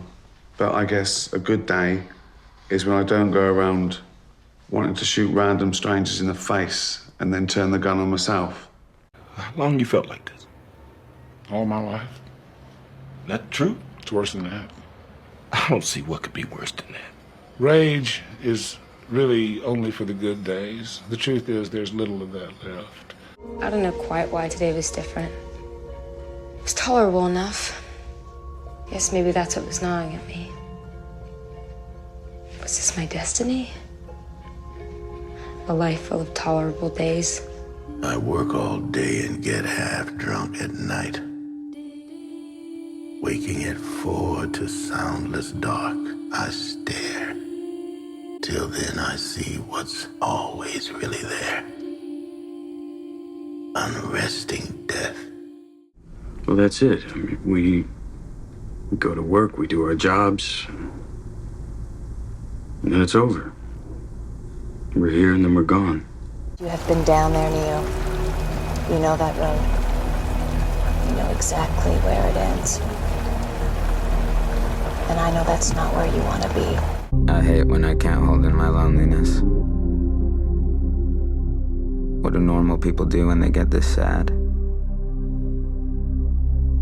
They reach out to friends or family, I think. A guy goes nuts if he ain't got nobody. It don't make no difference who the guy is, as long as he's with you. I tell you, a guy gets too lonely and he gets sick. Loneliness has followed me my whole life. Everywhere. Bars and cars, sidewalks, stores, everywhere. There's no escape. All the noise dies down and you're laying there in bed and there's nobody around but you. Then maybe you get a little scared. Scared because suddenly everything feels so empty. I don't get it. I know I'm doing the right thing. You have to see that. Then what is this? Why do I feel this empty void inside? We're the hollow men. We're the stuffed men, leaning together, headpiece filled with straw. Alas. You're an empty well, you're a silent scream. Most of the time you can deny it, but not when you're alone without distraction. I look around. Same shit, different day. The lighting, the furniture, even the sounds, always the same. I'm on a loop, and it won't stop unless my life does. Damn, Professor. Damn indeed. That is one big pile of shit. Are you giving away popcorn with this crap that you're pushing? I have of late, but wherefore I know not. Lost all my mirth. Forgone all custom of exercises. And indeed, it goes so heavily with my disposition that this goodly frame, the earth, seems to me a sterile promontory. The beauty of it, the possibility of it. So many people have stopped seeing it altogether. The wonder. Maybe they don't have the courage. Survival often demands our courage. I don't know how to be here. You want to know how to be here? Stop constantly waiting for something. I guess I'm just settling into the idea that this is it. That this is what life is. I don't really have anything to say about that yet. Would you say you were content? I am as I am. The world is as it is. Don't you ever feel a sense of waste? Of course. We can try to be right. We can try to be good. We can try to make a difference. But it's all bullshit. Because intentions are irrelevant. Nothing matters. We're all just cockroaches. Wildebeests dying on the riverbank. Nothing we do has any lasting meaning. You think it's important? Do you think it's necessary? It's nothing. It's nothing. It's meaningless. And who are you to tell me that it's not? We're all dust bags, you know, and it's like our individual lives are meaningless if you think about it, but only if you think about it. You know, not just that it's pointless, but maybe it just means nothing. You know, like the stanza says, a cold, random universe. An extremely complex and chaotic universe. And that is the truth of our world, Max. That's a joke. Rats in a maze with no cheese. We live in the Shadowlands. Sun is always shining somewhere else. Round a bend in the road, over the brow of the hill. One day you understand. You got more past than future. You learn. Was this an intervention? Here's my future. Except I'll be alone. Have to pay some poor Haitian lady to push the wheelchair and change my diaper. I don't want to be anybody's burden. Sugar, we all end up in diapers. So this is what it all comes to, eh? Metamucil and wringing out Dexter for a few drops of piss. And I lack the constitution for suicide. I'd say you're confusing suicide with self-destruction. Almost none of us commit suicide, and almost all of us self-destruct. Creatures often go to extremes to protect themselves from pain. We drink, or we smoke, we destabilize the good job, the happy marriage. This is what gets people on drugs. It's also disgusting when I lurch off and become a user. Me, I'm a freak. I get off on not being in pain. That and chocolate-covered marshmallow bunnies. What is a person but a collection of choices? Where do those choices come from? Do I have a choice? This is a big word. Why do we decide for one thing and against another? Do you believe in fate, Neil? No, Why not? because I don't like the idea that I'm not in control of my life. I know exactly what you mean. You know how you sound, Mr. Blaine? Like a man who's trying to convince himself of something he doesn't believe in his heart. Each of us has a destiny, for good or for evil. I don't know if we each have a destiny or if we're all just floating around accidental like on a breeze. Your free will, that most beautiful, most elusive force in the universe, is, as I told you, a mistake. We never had free will, only the illusion of it. But I think maybe it's both. Maybe both is happening at the same time. It doesn't seem logical when making some decisions that we could base our actions upon our perception of a series of causal eternal links, or that instead I would act on an intuitive feeling I possess.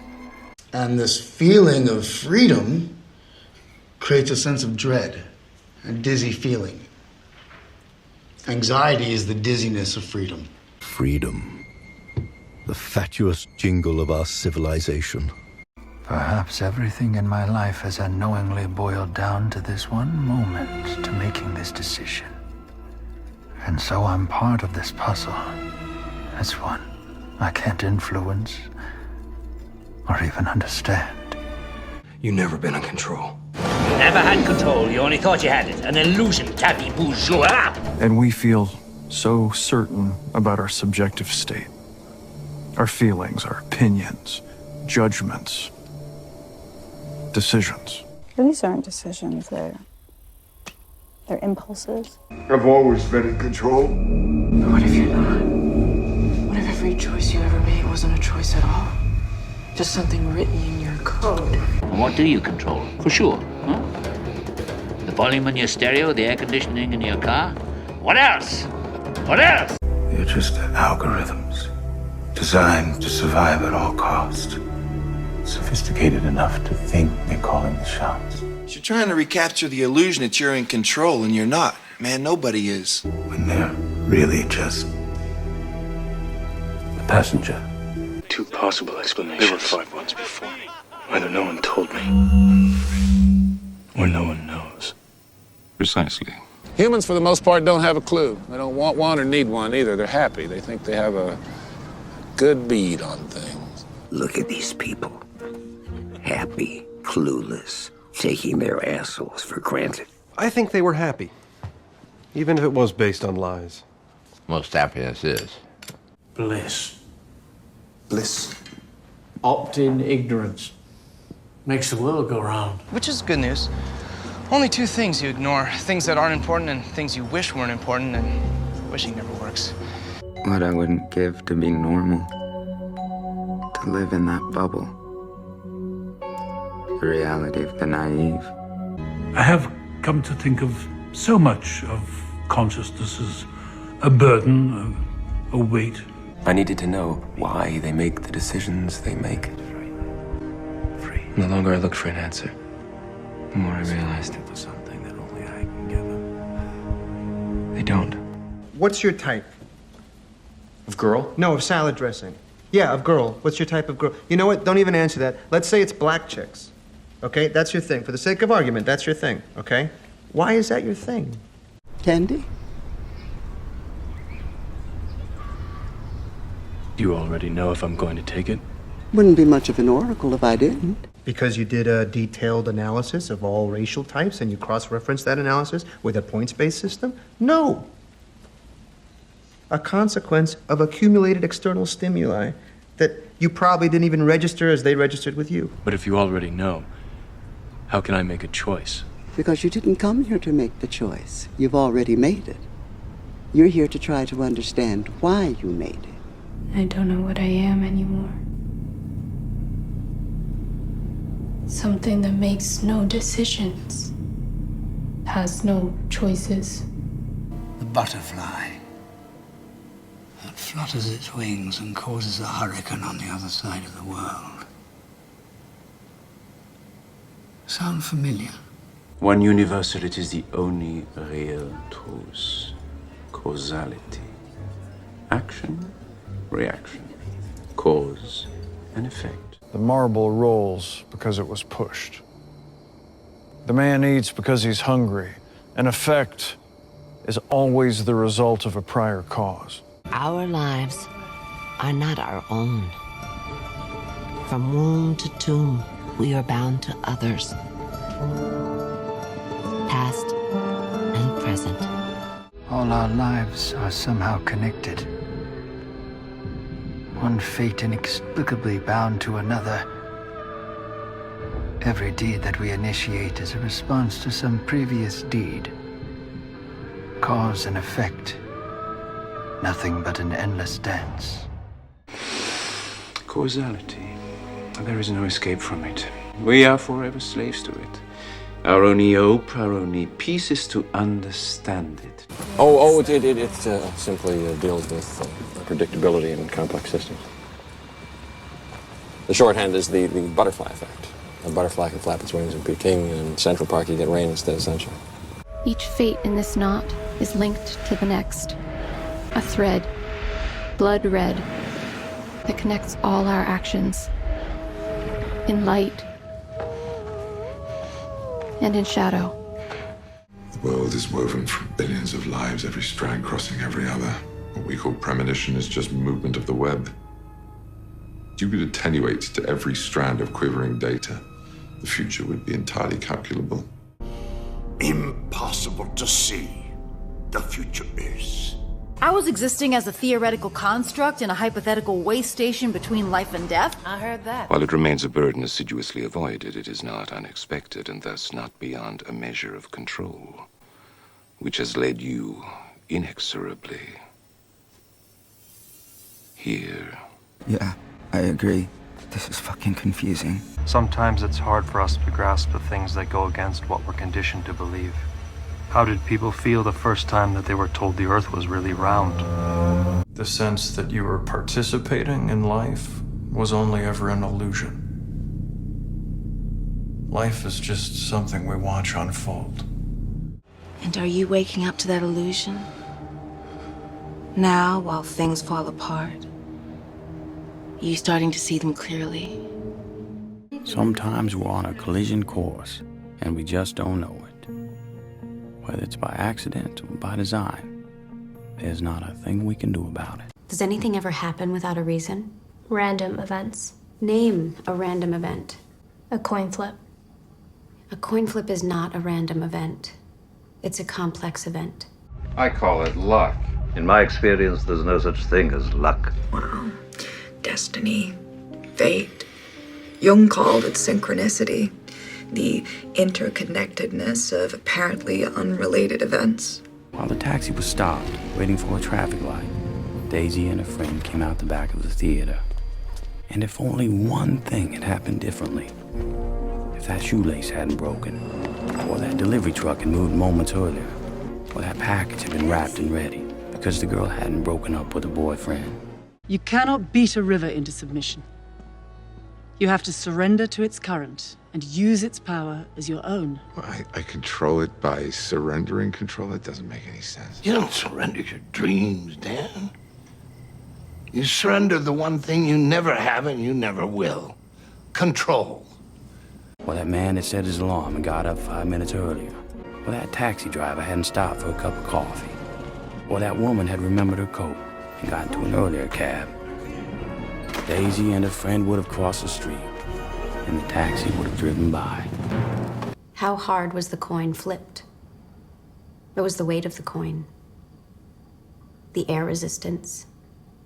The temperature of the room? The angle it landed on the table? But life being what it is, a series of intersecting lives and incidents, out of anyone's control, that taxi did not go by, and that driver was momentarily distracted. Humans have a term for this. Bad luck and raw deal. And this is some bullshit. Meteors landing. Roulette wheels spinning. Misfortune suffered. They can all be unraveled. It was an accident! There are no accidents. Yes, I know. You've said that already. Twice. Well, that was no accident either. Thrice. Once in a while, the best course of action is to just ride shotgun, stare at the road ahead, and hope it leads somewhere you want to go. You can't name a random event, because there are no random events. In every game and con, there is always an opponent, and there is always a victim. The more control the victim thinks he has, the less control he actually has. We want to control our emotions, but we can't. If we're happy, things don't annoy us. If, on the other hand, we're sitting on crappy hole cards, little tiny things annoy us a whole lot more. Have a nice day. I never understand why people say have a nice day. You know, the day is what it is.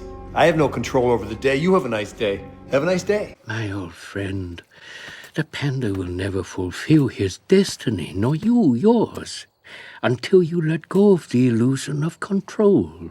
Control is about as real as a one-legged unicorn taking a leak at the end of a double rainbow. Humans are odd. They think order and chaos are somehow opposites and try to control what won't be. This is the only principle you need to understand. Nothing ever happens without a reason. Everything was determined by something prior. Or sentience just cycling through our lives like carts on a track. The challenge is not to act automatically. It's to find an action that is not automatic, from painting to breathing to talking to fucking to falling in love. We can indulge in the illusion of free will if we want, but we cannot escape our ultimate destiny. But there are things we can control. And I can control where to plant the seed. That is no illusion, Master. Random events, chance, and luck. Now, some people might think it's God or the universe or what the fuck ever. Mary, no human action is ever truly random. An advanced grasp of the mathematics of probability mapped onto a thorough apprehension of human psychology and the known dispositions of any given individual could reduce the number of variables considerably. As scientists, we're taught that fate is nothing more than the convergence of a set of probabilities into one potential outcome. That there's no such thing as divine intervention. Kid, I've flown from one side of this galaxy to the other. I've seen a lot of strange stuff, but I've never seen anything to make me believe there's one all-powerful force controlling everything. There's no mystical energy field controls my destiny. Ah, yes. But no matter what you do, that seed will grow to be a peach tree. You may wish for an apple or an orange, but you will get a peach. Nothing about our lives is real. So maybe you can stick your head back in the sand. Maybe you can pretend that we actually had a choice. I can't. Everything you've ever said, or done, or thought about doing, right there in that file cabinet. Wow, a whole drawer just for me. They say the sentence has been passed, the certificate signed. So, what's the point?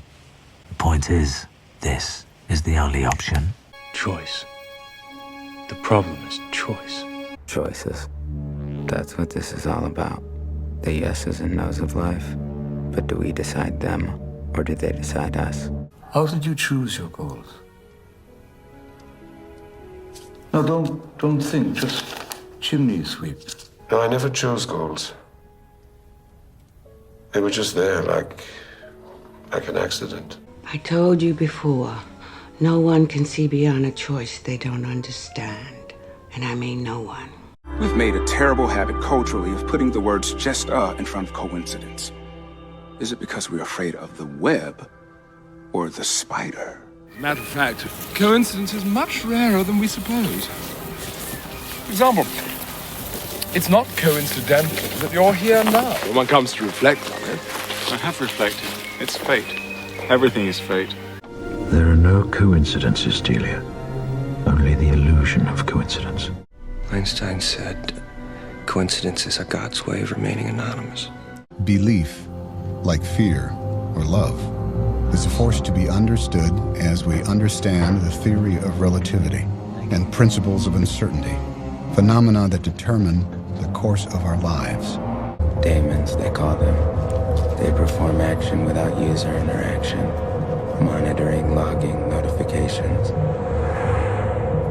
Primal urges, repressed memories, unconscious habits. Something that is truly free but need to be able to question its fundamental drives, to change them.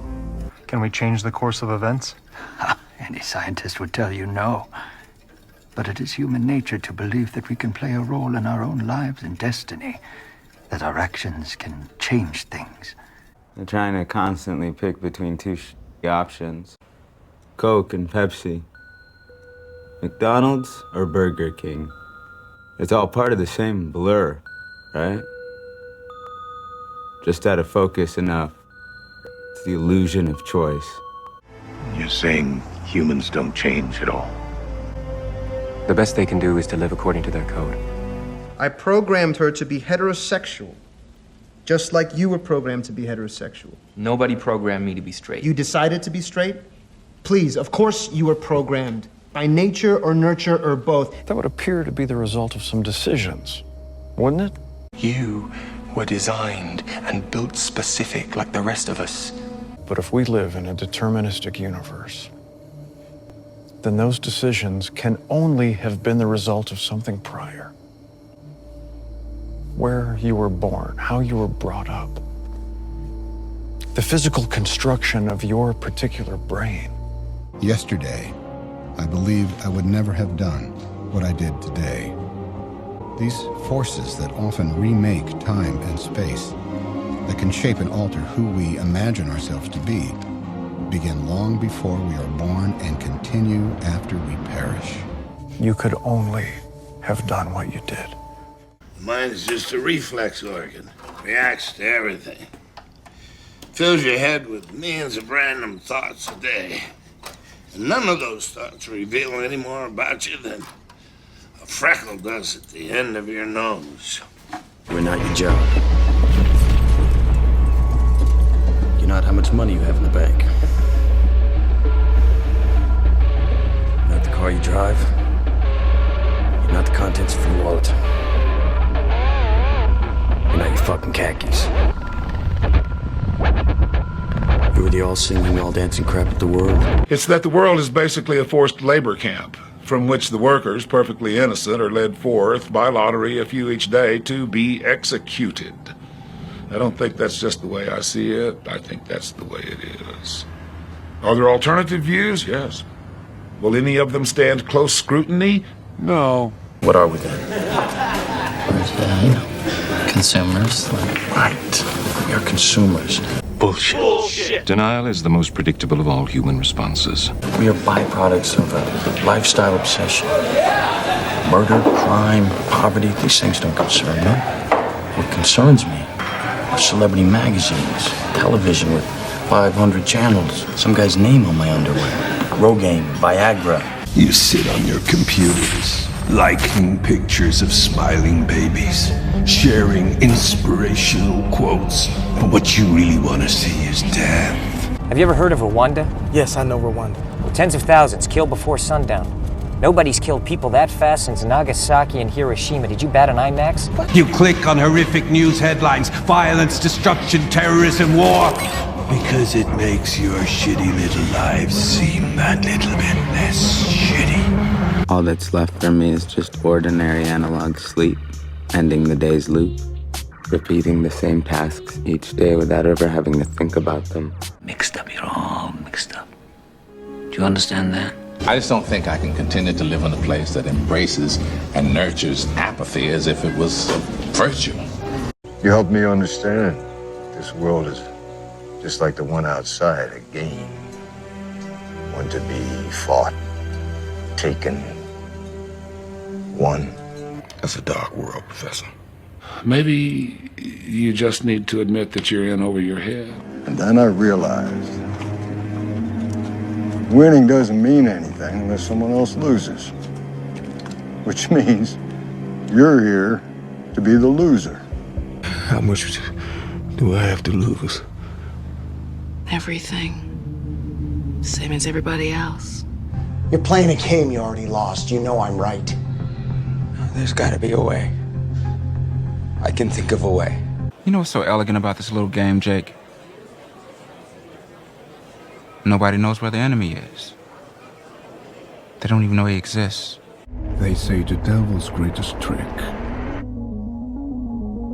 is making us think he doesn't exist. Well, why the big secret? People are smart. They can handle it. The person is smart. People are dumb, panicky, dangerous animals, and you know it. He's in every one of their heads. And they trust him. Because they think they are him. It's the game. The game, Ethan. And I was so good at it. I made sure all the right people liked me. I'm cool with all the people who can help me. Am I cool with all the people who can hurt me? Nobody thought I was weak or a loser. That's why I'm a failure. My entire life, I've been an outsider, worried what other people think of me, how I can make them happy, because I needed their approval and their acceptance. Well, that's some stinking thinking. And why you're gonna lose. You can not win. The only prize they guarantee when you play this game is that you will lose. It's only a question of when. The devil's greatest trick isn't making us think he doesn't exist. It's flattering us so we don't see. The devil is us. I don't understand that. Surely it'd make you happier just to be yourself. Why fight to be accepted by people you don't actually want to be like? Yeah. Why would anyone do that to himself? Let me ask you something. If the rule you followed brought you to this, of what use was the rule? Have you ever considered any real freedoms. Freedoms from the opinion of others. Even the opinions of yourself. I'm not playing this stupid game anymore! We never stop playing. We play, and the winner takes all. Nope. I told you. There's no winning, there's no losing. This whole game, it's a distraction. The life we lead, with all its apparent chaos, is actually a life on tram lines. Prescribed, undeviating, deterministic. The game makes you feel like you have freedom, but you're on rails, even now. Even now, we're on rails. Does that mean we're on rails? We're in an alley, Franklin. Open your eyes, Peter, all of you. We fall into an illusion of free will because the tram lines are invisible. You still read the official statement and believe it. It's a game, dear man, a shadowy game. You know it controls you and everyone you care about. What are you talking about? Money. Do me a favor, do not drink from that cup. I promise you there's not enough money and power on Earth for you to be satisfied. Good? Cash just seems to remain king, doesn't it?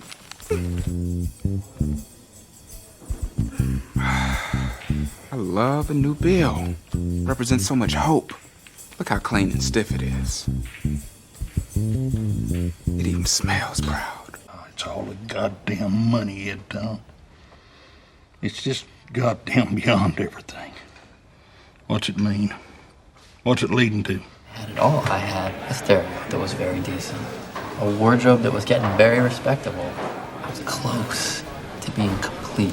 Shit, man, now it's all gone. All gone. All gone. Philosophical reflection we have today. Can we therefore conclude that humans are concerned more with having than being? Have I gone? Really? Some money in my pocket. Some nice threads. Fancy car at my disposal. This isn't life! This is just stuff. And it's become more important to you than living. Well, honey, that's just nuts. Always used money to buy things. Buy things. But I don't have peace of mind.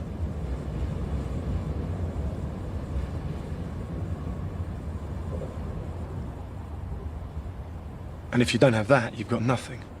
I'm respected and rich. Then you have fulfilled your goals. You are satisfied? Am I satisfied? No. If I hadn't been very rich, I might have been a really great man. A man may fish with the worm that hath ate of a king, and eat of the fish that fed of that worm. What dost thou mean by this? Nothing. To show you how a king may go a progress through the guts of a beggar. Things you own end up owning you. But do what you like, man. People need to be reminded that the world is unsafe and unpredictable.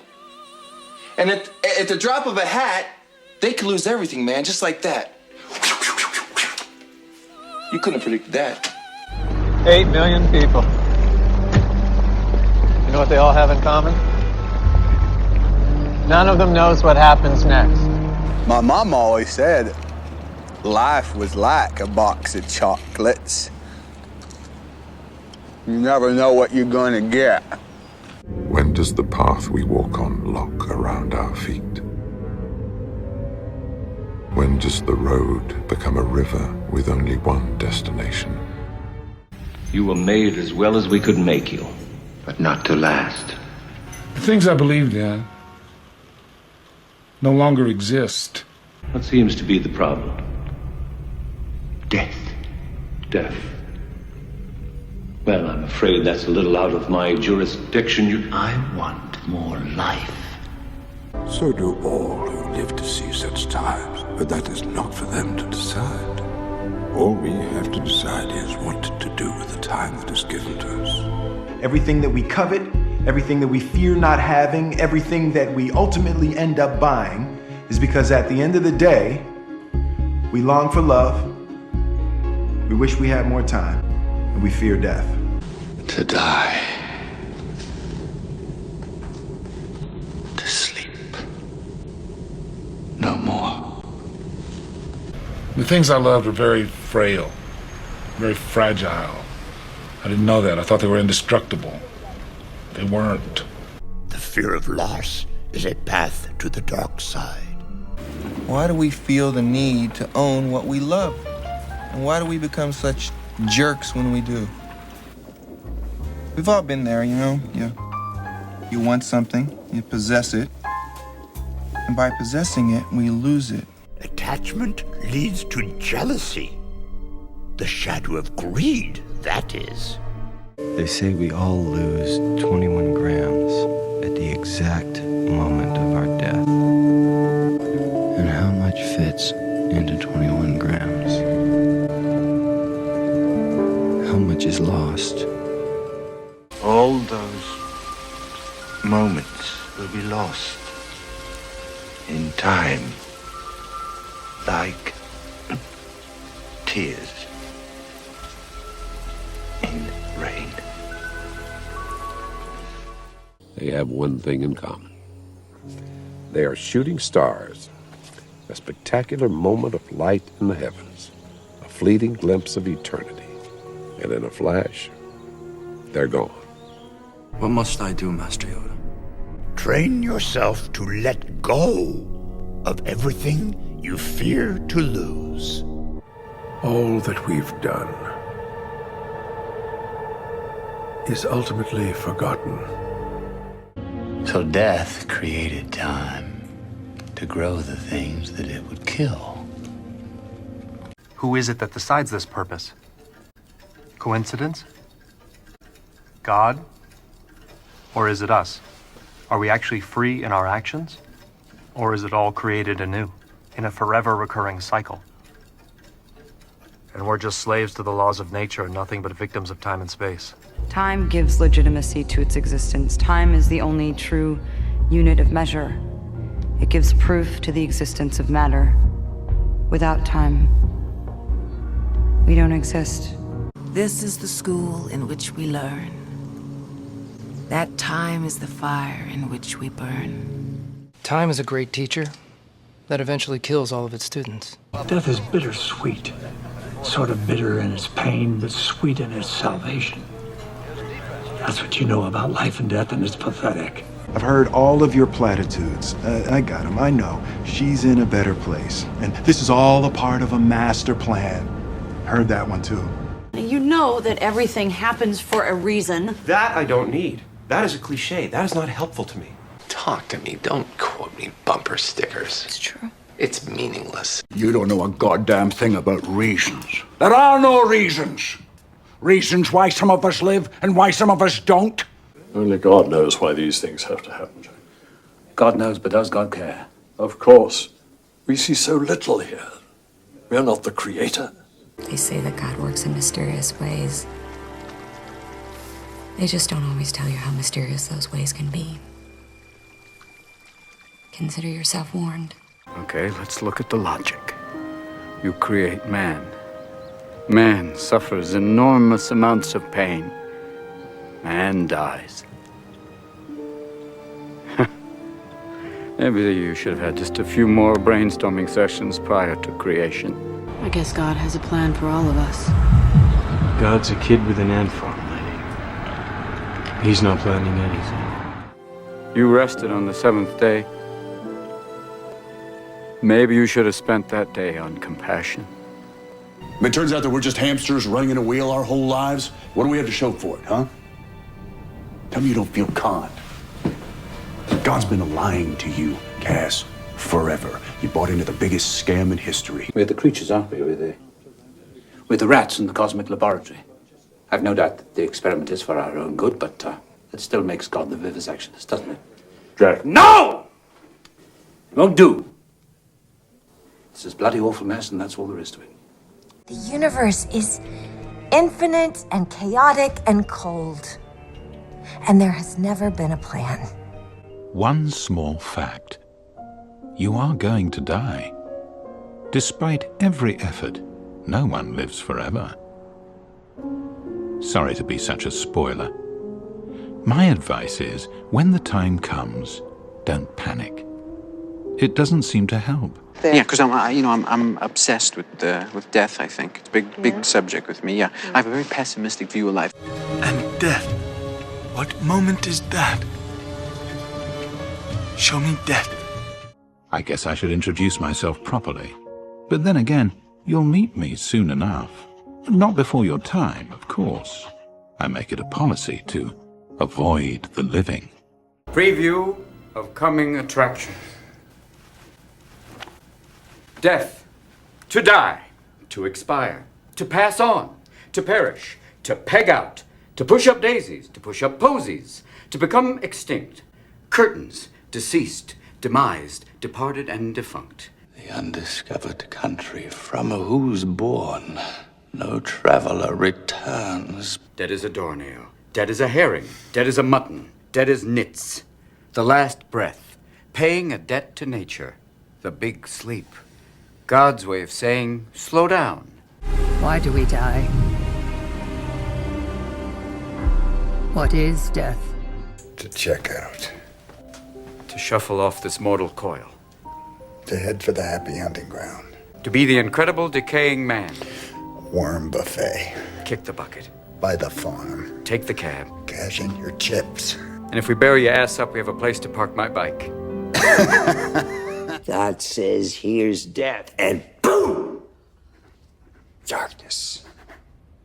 The darkness returns. My heart warms just thinking about it. Blackness, aloneness, silence, peace. And all of it only a heartbeat away. The heart beats 2.5 billion times during the average lifetime, but there's only one beat that really matters. The next one. Every time one of my friends passes away, I feel like I won a contest, like, ha, I live longer, I beat you. It's horrible. Oh yeah, like you don't feel the same way. I do, but I don't say it in front of the guy. You get up and preach about life and death, but all you know is what you learned in preschool, right out of the rookie preacher's handbook. In the Quran knows. Men get a busload of virgins to hang out with. You know what Muslim women get? Their husbands back. So while the men are busy with the virgins, their celestial laundry gets done and there's food on the table. God, man. Show me a religion that prepares one for nothingness, for death. That's a church I might enter. The Christians and their salvation, and the Buddhists and their samsara, and the Hindus and their 41st sacrament. And can't forget the poetry. To die is different from what anyone supposed, and luckier. Whitman. Where are you getting this? Confirmation class. What does that mean? It's making me think. Well, don't. You said it. Stop thinking. Open up your heart to not thinking. I knew a man who once said death smiles at us all. All a man can do is smile back. Everybody dies. It's the one thing human beings can be relied upon to do. How can it still come as a surprise to people? The ancients knew that we all share a common fate. They gathered around their hearths, their sacred fires, not just to remember those who had gone before, but to comfort each other in the face of their own inevitable journey. And it's like a third of us will be prolonged in a bed, a third of us will be a sharp decline in a bed, and a third of us will be a roller coaster of organ failure again in a bed being treated. And the tiniest percentage is sudden death. Most things will never happen. This one will. I wondered how it would be when I died. What it'd be like to know that this breath now was the last one you was ever going to draw. What will become of you and me? Besides the photo and the memory. Where'd he come from? Where's he going? Guess we could all ask the same questions of ourselves. My choice has no practical relevance to my life. I choose the outcome I find more comforting. You find it more comforting to believe that this is it? I find it more comforting to believe that this isn't simply a test. There's only one question left to ask. Is this the end of your story? Is there life after death? How can you be so sure you even exist? Take a look at your reflection. Take a look. What do you see? A stranger, a cipher? Why? Because there's nothing there. To be or not to be, that is the question. What are we? Nothing. That's what you are. You're nothing. To anyone. To everyone. Think about it, Bill. In this world, a man himself is nothing. And there ain't no world but this one. You give up the world line by line. In the Tibetan philosophy, Sylvia Plath sense of the word, I know we're all dying. And you become an accomplice to your own annihilation. There's nothing you can do about it. Everything you do closes a door somewhere ahead of you. Finally, there's only one door left. Hurt. I just see pain. We suffer alone, we die alone. Doesn't matter if you're model husband or father of the year. Tomorrow will be the same for you. And that is the terrible and secret fate of all life. You're trapped. Just remember, cuz, you're sitting under the sword of Damocles. But, hell, that's life. Mistakes and lost poker chips. One great, big, beautiful mistake. Don't go making the same stupid mistakes I made. It all goes by so fast. You turn your back for a minute, suddenly everyone's gone. You're all alone. The one thing I won't give up is giving up. I expect that to carry me through. I'm depending on it. The things I believe in were very frail. As I've said, they won't be around very long, and neither will I. Dying just takes a second. And a shitty life is long. Mitt liv har varit ett jagande, farande, talande utan mening eller sammanhang. Det har varit en integritet. Ja, jag säger det utan bitterhet eller självförebråelse. Eftersom jag vet att nästan alla människors liv är beskaffade på just det sättet. My mind races at night, looking for a way out of the darkness. I think of all the paths I could have taken, the signals I could have seen but didn't. I find myself reevaluating choices that I've made. Things that I should have done differently or better. As if in losing everything, I finally understand. Pendant que je restais en bas dans l'ombre noire, d'autres montaient cueillir le baiser de la gloire. C'est justice. What of all the things I'd done, couldn't undo. And I longed for 1 second's peace. I just want some peace. Peace? Oh. You want to get to the castle, groceries. You got to swim the moat. If I went back and changed one thing I didn't like, I might lose something that bad thing eventually took me to. You shouldn't regret anything. I've done questionable things, also extraordinary things. Revel in your time. We all make mistakes. And we all pay a price. Good people end up in hell because they can't forgive themselves. Well, you fucked up, all right? So what? So everybody does it. Get on with your life, would you? What life? I got no life! The world ain't all sunshine and rainbows. You, me, or nobody is gonna hit as hard as life. Life's not that binary. Isn't it? Sure, there are grays. When you come right down to it, at its core, beneath every choice is either a 1 or a 0. You either do something or you don't. What kind of training do you think I could do? I just had an accident. The accident is your training. Life is choice. You can choose to be a victim or anything else you'd like to be. Just ignore what happened to me? A warrior acts, only a fool reacts. Well, that's an easy choice for us. Spartans never retreat. Spartans never surrender. You know what a loser is? A real loser is somebody that's so afraid of not winning, they don't even try. And not pointing fingers saying you ain't where you want to be because of him or her or anybody. Cowards do that, and that ain't you! There was a moment when I used to blame everything and everyone for all the pain and suffering and vile things that happened to me. Blame everybody, blame white people, blame society, blame God. I didn't get no answers because I was asking the wrong questions. You have to ask the right question. Like what? Has anything you've done made your life better? Despite their differences, there is one truth that connects all beings. Life doesn't ever go as planned. I'm sure you're all obsessed with any number of sad little hopes and dreams.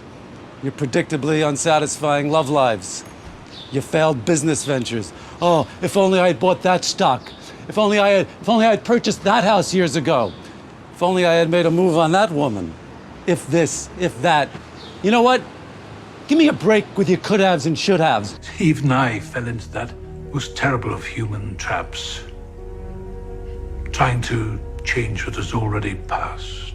And there's no going back. There's no setting things right. There's only the hope of nothingness, and I cling to that hope. Now, Perhaps we better drink to a deep and dreamless slumber. The mind blinks at the glare. Not in remorse, the good not done, the love not given, but at the total emptiness forever. Not to be here, not to be anywhere. No thoughts, no body, no memories. Absolute nothingness. No yesterday. No today.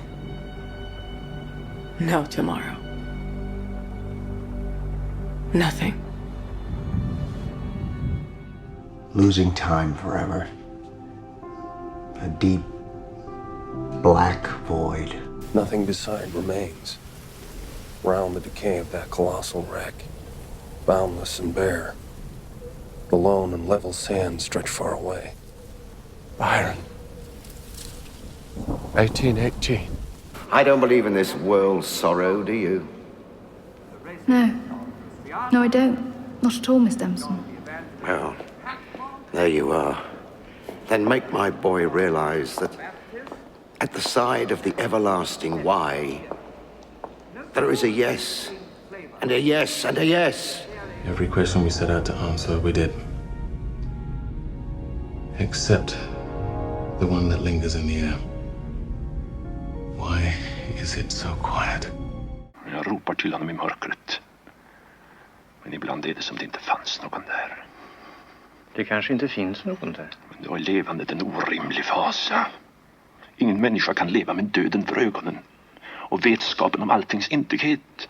Who would fathers bear to grunt and sweat under a weary life, but that the dread of something after death? I refuse to believe that mankind is a random byproduct of molecular circumstance.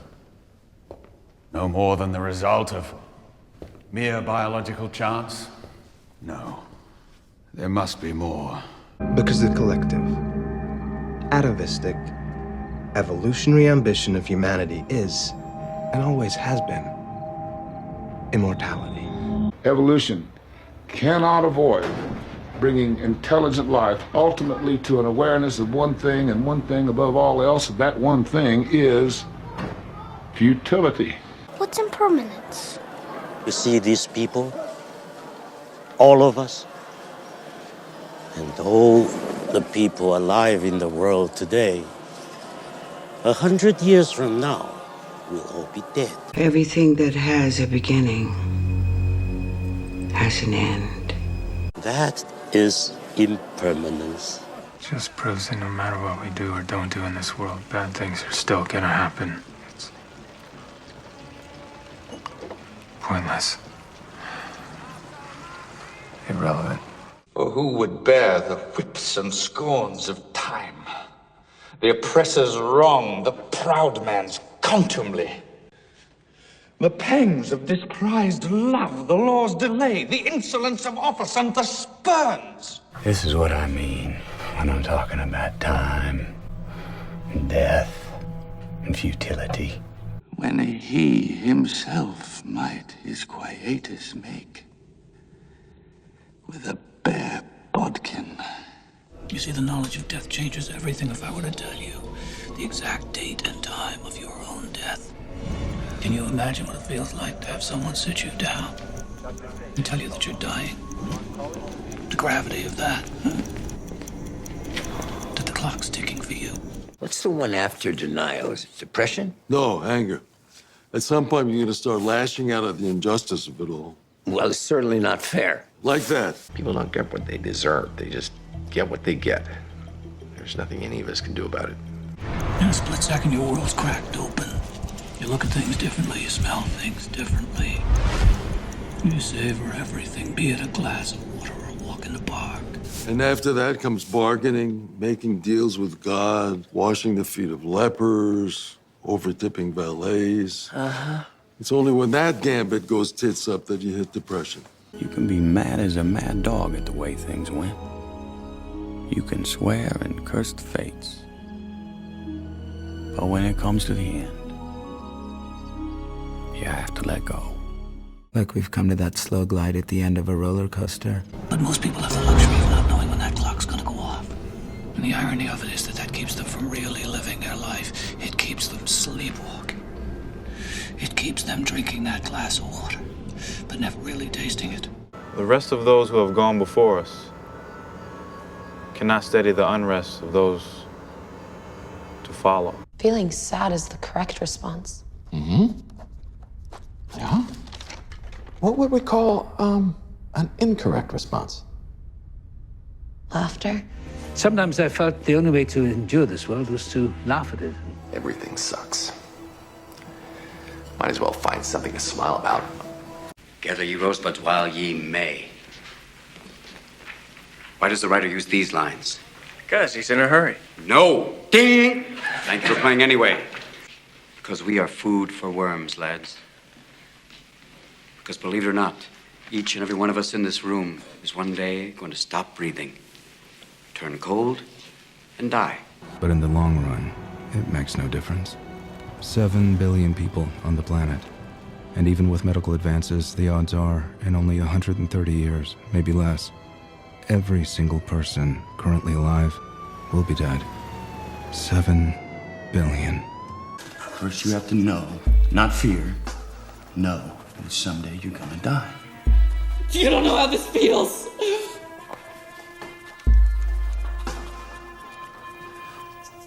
It's only after we've lost everything that we're free to do anything. Banish the fear of death from men's hearts, they wouldn't live a day. Who would want this nightmare, but for fear of the next? It's fascinating. Before we even know what we are, we fear to lose it. People feel what they don't understand, they always have. Strange new light can be just as frightening as the dark. When scared, we subconsciously run towards the familiar. It soothes us. Why? Because it's predictable. La emoción más antigua y más intensa de la humanidad es el miedo. Y el más antiguo y más intenso es el miedo a lo desconocido. H.P. Lovecraft. For in that sleep of death, what dreams may come when we have shuffled off this mortal coil must give us pause. And specious stuff that says no rational being can fear a thing it will not feel. Not seeing that this is what we fear. No sight, no sound, no touch or taste or smell. Nothing to think with, nothing to love. Listen to me. We're all scared. And you know why? Because it's a scary fucking world. Quite an experience to live in fear, isn't it? That's what it is to be a slave. Settle for living in misery because we're afraid of change, of things crumbling to ruins. Maybe my life hasn't been so chaotic, it's just the world that is, and the only real trap is getting attached to any of it. Ruin is a gift. Ruin is the road to transformation. I get up every morning, I play my records, I get ready, get my coffee, I come to work. I'm stuck in a repetitive, boring routine that feels endless. I sense much fear in you. Pain makes us make bad decisions. Fear of pain is almost as big a motivator. We do not like pain. We learn to fear it at a very early age. And fear is the most powerful, most primal motivator in our little dinosaur brains. Fear is the little death that brings obliteration. Fear. How easy a quicksand of time people let that become. Fear turns to rage. And rage leads to violence. And then there's a tipping point. What does that got to do with anything? Everything. Fear is the path to the dark side. Fear leads to anger. Anger leads to hate. Hate leads to suffering. Suffering. Pain that the world is not as you want it to be. We ain't talking about no suffering. We talking about being happy. You can't be happy if you're in pain. Why not? You're not making any sense. Oh! I understand that rage. I've seen that rage in my father.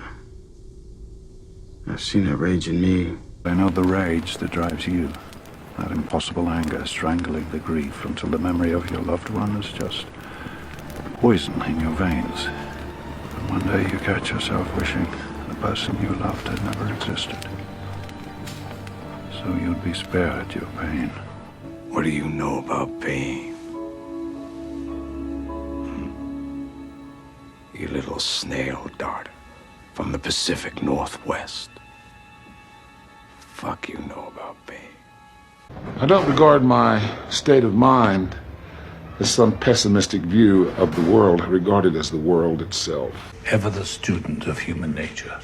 Well, what do? You read about some massacre in Darfur or some school bus gets blown up and you go, oh my God, the horror. And then you turn the page and finish your eggs from the free-range chickens. The devil's at his strongest while we're looking the other way. Like a program running in the background silently while we're busy doing other shit. I read about this guy who gets on the MTA here, dies. 6 hours he's riding the subway before anybody notices his corpse doing laps around LA, people on and off sitting next to him. Nobody notices. After all, isn't that why we surround ourselves with so many screens? So we can avoid seeing? Mankind is poised midway between the gods and the beasts. That may have been true in Plotinus's time, but clearly we have fallen quite a bit since then. There are two of you, don't you see? One that kills and one that loves. And he said to me, I don't know whether I'm an animal or a god, but you are both. I'm not even sure that mankind is ready for it. We're so driven by power and profit. Given man's nature, it might bring us only instability and chaos. Ignorance brings chaos, not knowledge. Your belief that culture tends to contribute to human misery, that the more one knows, the unhappier one is likely to be. Well, me and humanity, we got together too young. We are things that labor under the illusion of having a self, this accretion of sensory experience and feeling, programmed with total assurance that we are each somebody. But even if we accept the materialist notion, no one has been able to explain exactly what makes it run, or how. So if I'm hearing you correctly, Dr. Fleischman, from a medical perspective, no one can say for certain what constitutes personal identity. Correct. What is the self amidst this blaze? What am I now that I was then, which I shall suffer and act again? Who are you in this vast multiverse? The self is a kind of fiction. It's a story we tell ourselves. And every story needs a beginning. Your imagined suffering makes you lifelike. I understand now. Why didn't I see it before? They're programmed to ignore this place.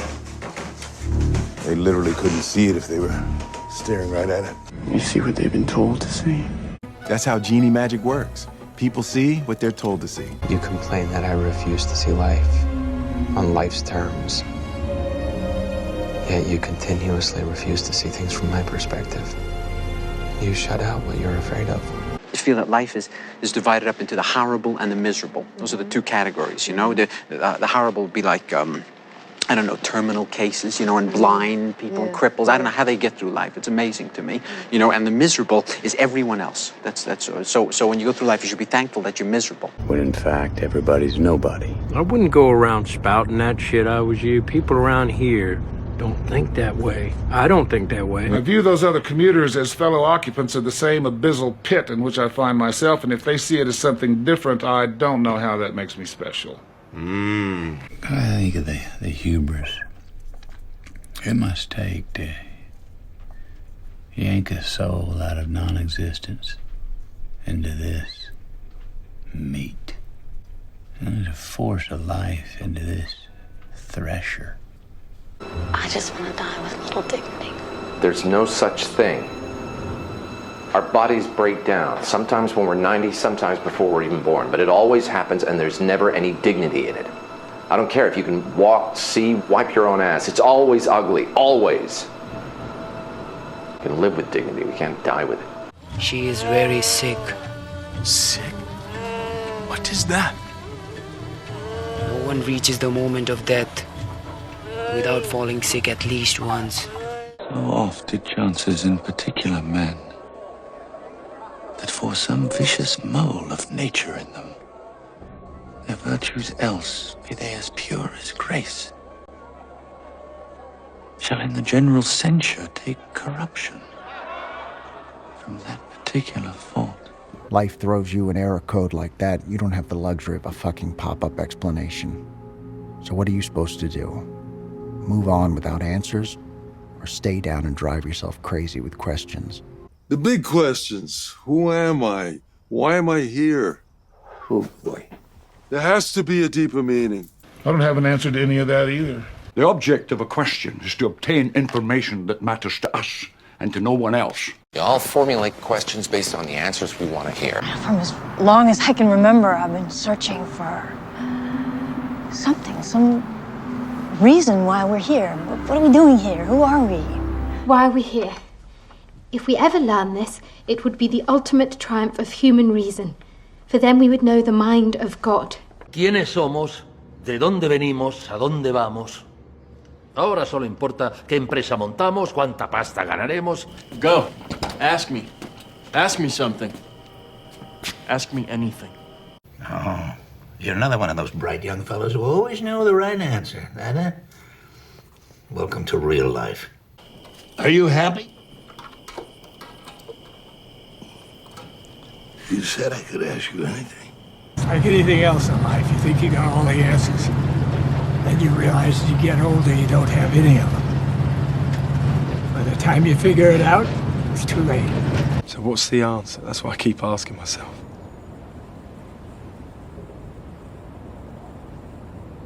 What's it all about? You know what I mean? Even the wisest cannot tell. There is no way of finding a single absolute truth, an irrefutable argument that might help to answer the questions of mankind. Only the gods know for certain. All the rest of us can do is pray. 1,500 years ago, everybody knew the Earth was the center of the universe. 500 years ago, everybody knew the Earth was flat. Imagine what you'll know tomorrow. Enough people said that the Earth was flat, so the Earth was flat. Then they said the Earth was round, so the Earth was round. The Earth is round. Prove it. General relativity. Yes, Einstein. Einstein's theory, the laws that govern the very large planets and such. But quantum and relativity... Don't tell me. They're different? They don't remotely play by the same rules. Like most human beings, I'm just trying to make sense of things. I can't say that I got an answer to none of that. And it might be that there ain't no answer. There's no wrong answer. Because there's no right answer. Wrong. We just don't know what the right answer is. Ever since the dawn of civilization, people have craved for an understanding of the underlying order of the world. Kant said human reason is troubled by questions that it cannot dismiss, but also cannot answer. But there's one universal truth, and that is you never give a woman your credit card. I've decided if I'm going to continue with this whole living business, I have to get some answers. Causal determinism. We are hardwired to need answers. The caveman who heard a rustle in the bushes, checked out to see what it was, lived longer than the guy who assumed it was just a breeze. But tell me why I can't... No, there is no why. Nothing more will I teach you today. Clear your mind of questions. Sometimes answers lead to more questions. First principles, Clarice. Simplicity. Read Marcus Aurelius. Of each particular thing, ask, what is it in itself? What is its nature? Well, I think Carl Jung put it best, Your Honor. We should not pretend to understand the world only by intellect. We apprehend it just as much by feeling. Therefore, the judgment of the intellect is at best only the half of truth, and must, if it be honest, come to an understanding of its own inadequacy. The truth is not mathematical as I once believed. It's absurd, confused, random, disorderly, and deeply unpleasant. It's a slice of truth, a morsel, a refraction. It's a piece of the pie, certainly not the whole enchilada. And now that I'm thinking about it, I don't think I could tell the whole truth about anything. That's a pretty heavy burden because we all just see the world through this little distorted piece of Coke bottle. So what I told you was true, from a certain point of view. A certain point of view?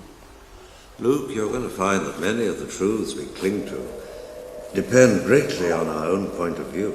I stand upon my desk to remind myself that we must constantly look at things in a different way. You're a man looking at the world through a keyhole, and you've spent your whole life trying to widen that keyhole, to see more, to know more. My problem is that I see both sides of every issue. I'm too logical. You know, the world is not logical. If it was logical, I almost feel sorry for them, trying to put together a puzzle when they don't know pieces are missing from the box. It's a huge mistake to theorize before one has data. Inevitably, one begins to twist facts to suit theories instead of theories to suit facts. It does seem the only explanation of all the facts. Wrong. It's one possible explanation of some of the facts. You've got a solution that you like, but you're choosing to ignore anything you see that doesn't comply with it. When your mind becomes obsessed with anything, you will filter everything else out and find that thing everywhere. You can't see what's right in front of you. World champion chess master Emanuel Lasker once said, "When you see a good move, look for a better one." Man is born blind. We're little moles, tunneling under the winter rye, unaware of the sky above us. We're ignorant, folks. Don't matter how many PhDs we got permaplaqued on the wall. We're blind and we're ignorant. Maybe truth don't even exist. Maybe what we think is all we got. Which is why I'm a little jealous of Maxine over here, because all she gives a shit about is eating and sleeping. Get that right, girl. Du vänder sig med rumpan bak. Stor sanning. Rumpan bak. Rumpan bak. En djup sanning. There's nothing in this universe that can't be explained, eventually. Truth wheels out, everybody sees. Once the strings are cut off, all down. Everything works out in the end. Even badly. There are no secrets in life, just hidden truths that lie beneath the surface. At the end of the day, cause and effect. As you well know, appearances can be deceiving, which brings me back to the reason why we're here. We're not here because we're free. We're here because we're not free. Do you know what that means? It means that we're done. That this is as good as we're gonna get. If you did consider your choices, you'd be confronted with a truth you could not comprehend. That you are a slave, Neo. That no choice you ever made was your own. You have always been a prisoner. Like everyone else, you were born into bondage. A prison. For your mind. Did that happen to you? Oh, it happens to all of us. Whether we want it to or not. It also means that you must indulge me the occasional mistake. Arrogance and fear still keep you from learning the simplest and most significant lesson of all. Which is? It's not about you. You're free to go. Am I? You? You free? You are still in prison, Jake. In fact, you never left. I thought he was free doing what he did, but he wasn't. He was in prison. Just like you are now, Elliot. Do you think you were free?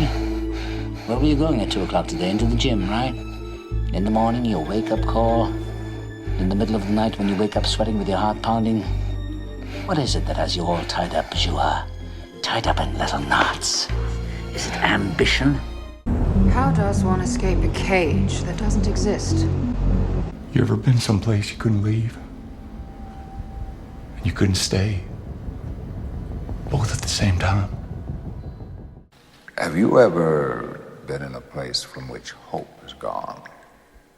Where all that's left is patience? The waiting place. For people just waiting. Waiting for a train to go. Or for a bus to come. Or a plane to go.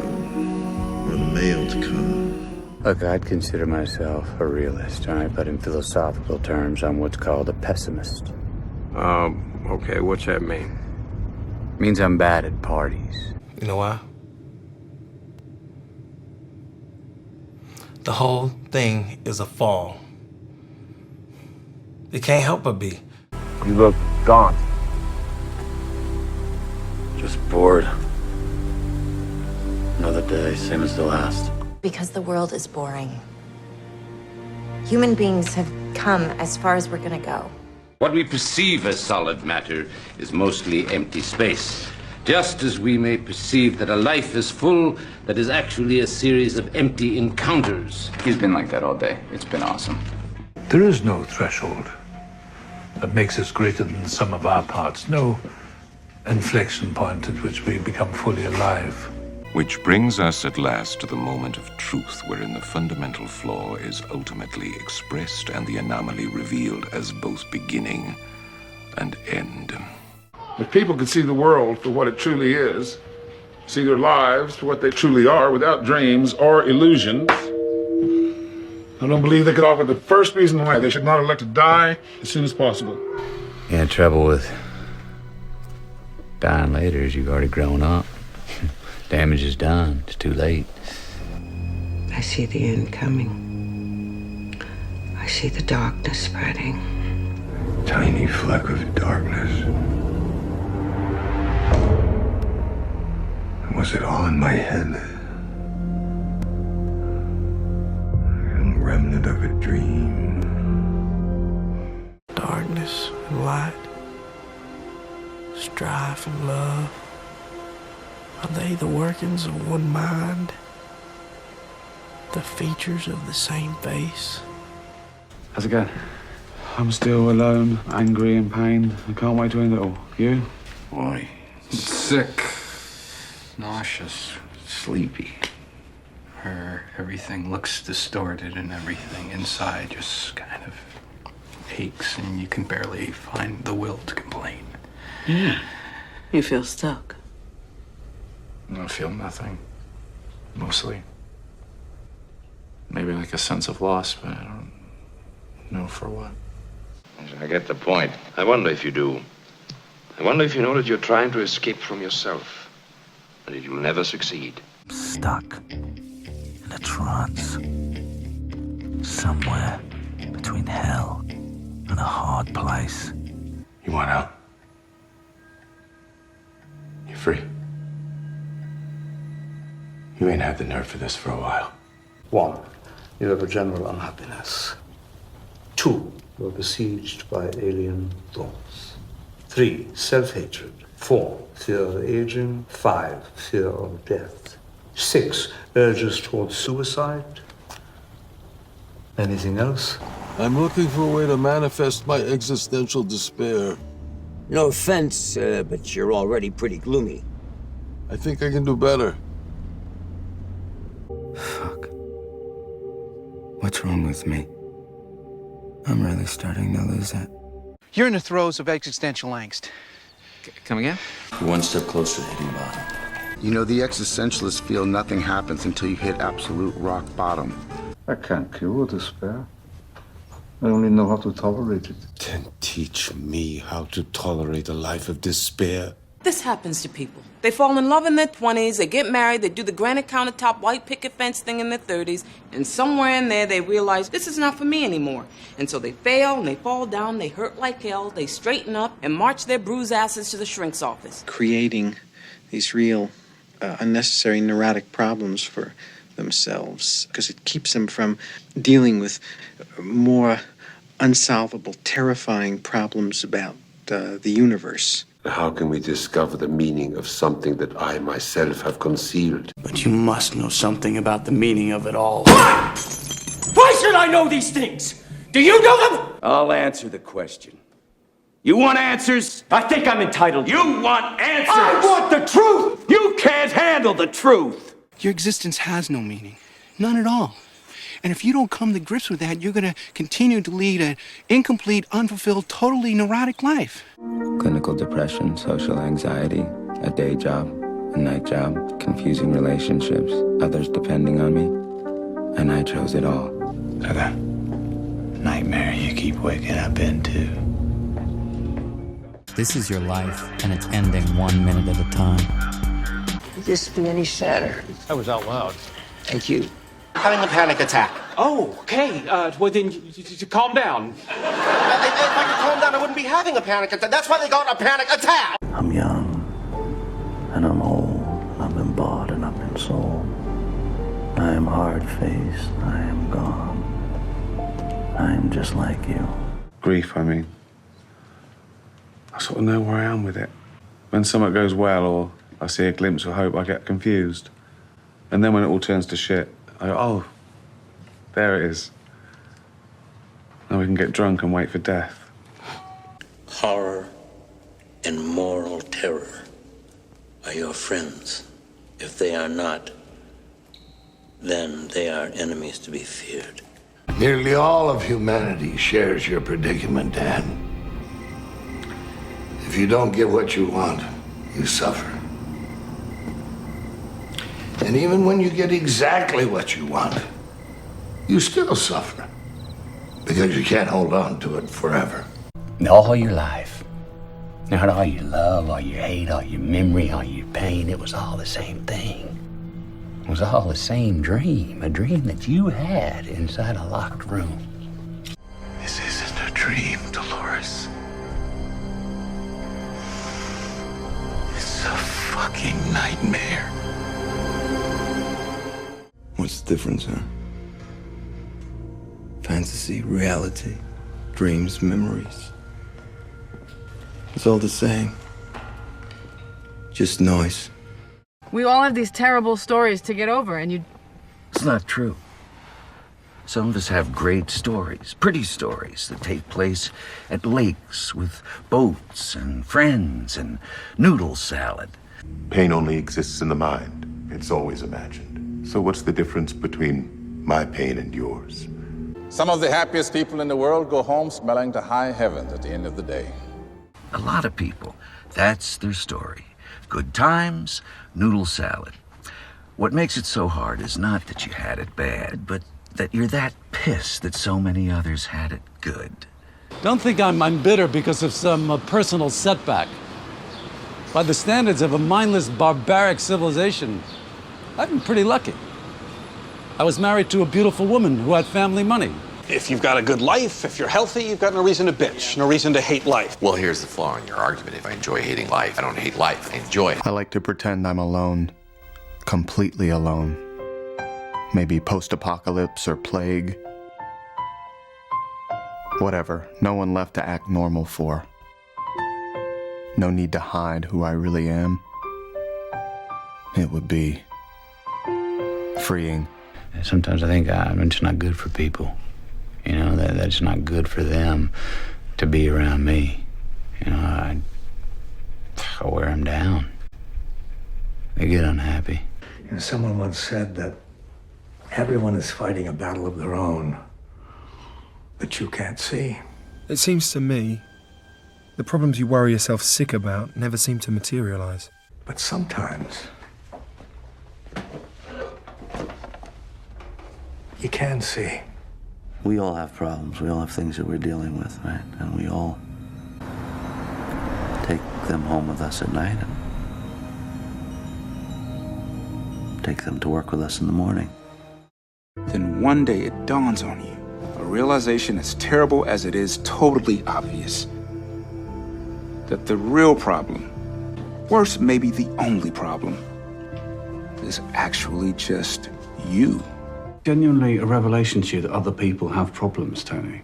Because they do. Everyone does. We all need something to distract us from complexity and reality. No one wants to think about where that came from. The next time you're rude to some waitress for getting your order wrong, or make someone feel bad for saying something stupid, just know that they might have just failed an exam, or been made redundant, or found out their mum's got cancer. There's no getting around the fact that we all need a pump, you know? Something to make us jump up out of bed in the morning and greet the dawn with a big old cosmic howdy. No one can survive in this world without help. No one. Look, everybody knows there's something wrong with them. They just don't know what it is. And I'm always telling you to pay attention to what's going on in your lives, you know, to experience the feelings that come up, no matter how painful. You know, Marcel Proust, total loser. He gets down to the end of his life, and he looks back and decides that all those years he suffered, those were the best years of his life, because they made him who he was.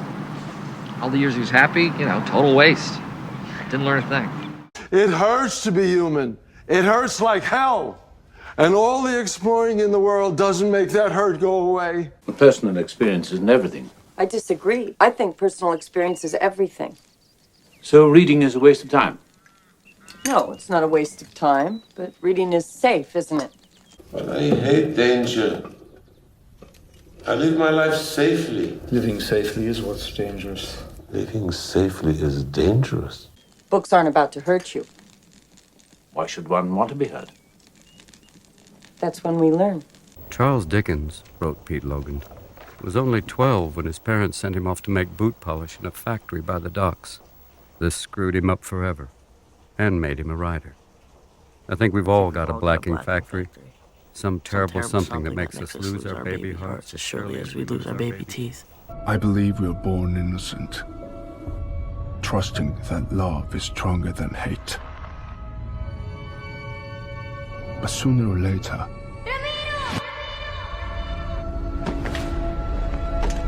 that innocence is shattered. And does God want us to suffer? What if the answer to that question is yes? Choose between comfort and the truth. Are they mutually exclusive? You want to choose the pleasure of growth, prepare yourself for some pain. You want less pain? Shrink. Go. Be part of the herd. It's interesting, don't you think? How we learn the stick before the carrot, the pain before the pleasure. Because love and happiness are nothing but distractions. Look at this tree. Requires stormy weather. If it is to attain its proud height, creativity and discovery, but begotten in pain. I suggest to you that it is because God loves us that he makes us the gift of suffering. Or to put it another way, pain is God's megaphone to rouse a deaf world. None of the horrible things that happen to us should be in vain. Those challenges make us who we are. We all have a past, Watson. Ghosts. They're the shadows that define our every sunny day. I'm still doing what I've always done. I just go around pretending everything is okay. I don't think it is. And this is tragedy in its most quietly devastating costume. I began by breaking their lives down into moments, trying to find the connections, the things that explained why they did what they did. And what I found was that the moment that often mattered the most, the moment when you truly found out who they were, was often their last one. Not at first, but right there in the last instant. It's an unmistakable relief.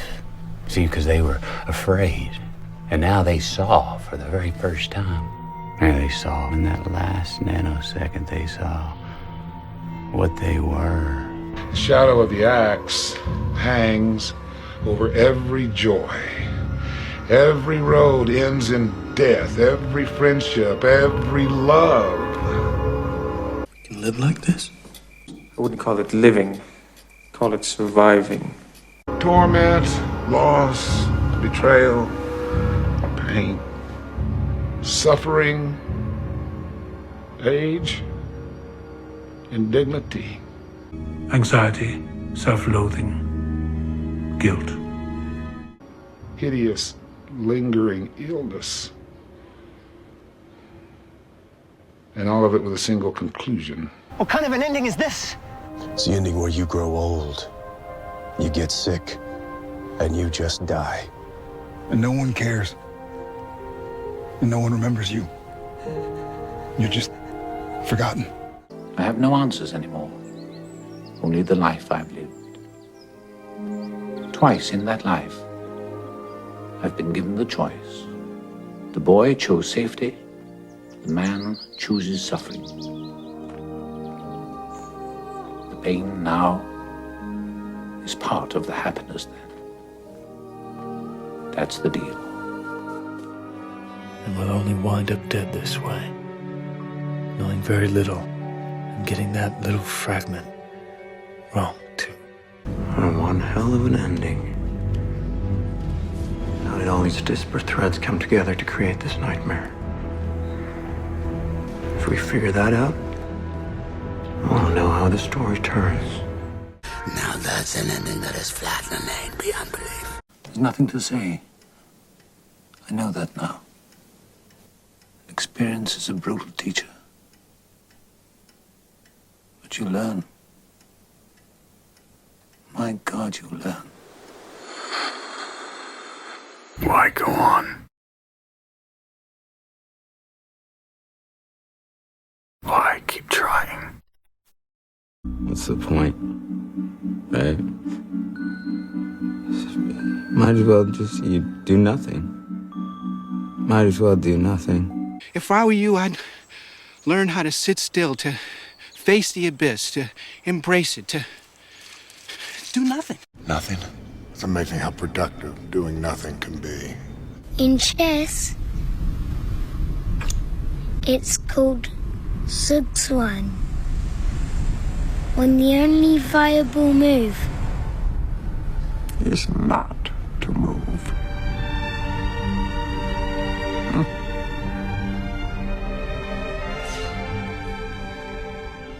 That's essentially how I feel about life. Full of loneliness and misery and suffering and unhappiness. And it's all over much too quickly. So here I am. Instead of sitting home wondering what the hell I did with my life. 'Cause I don't know.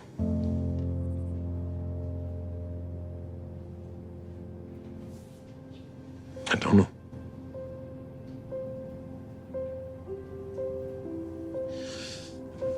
Seen.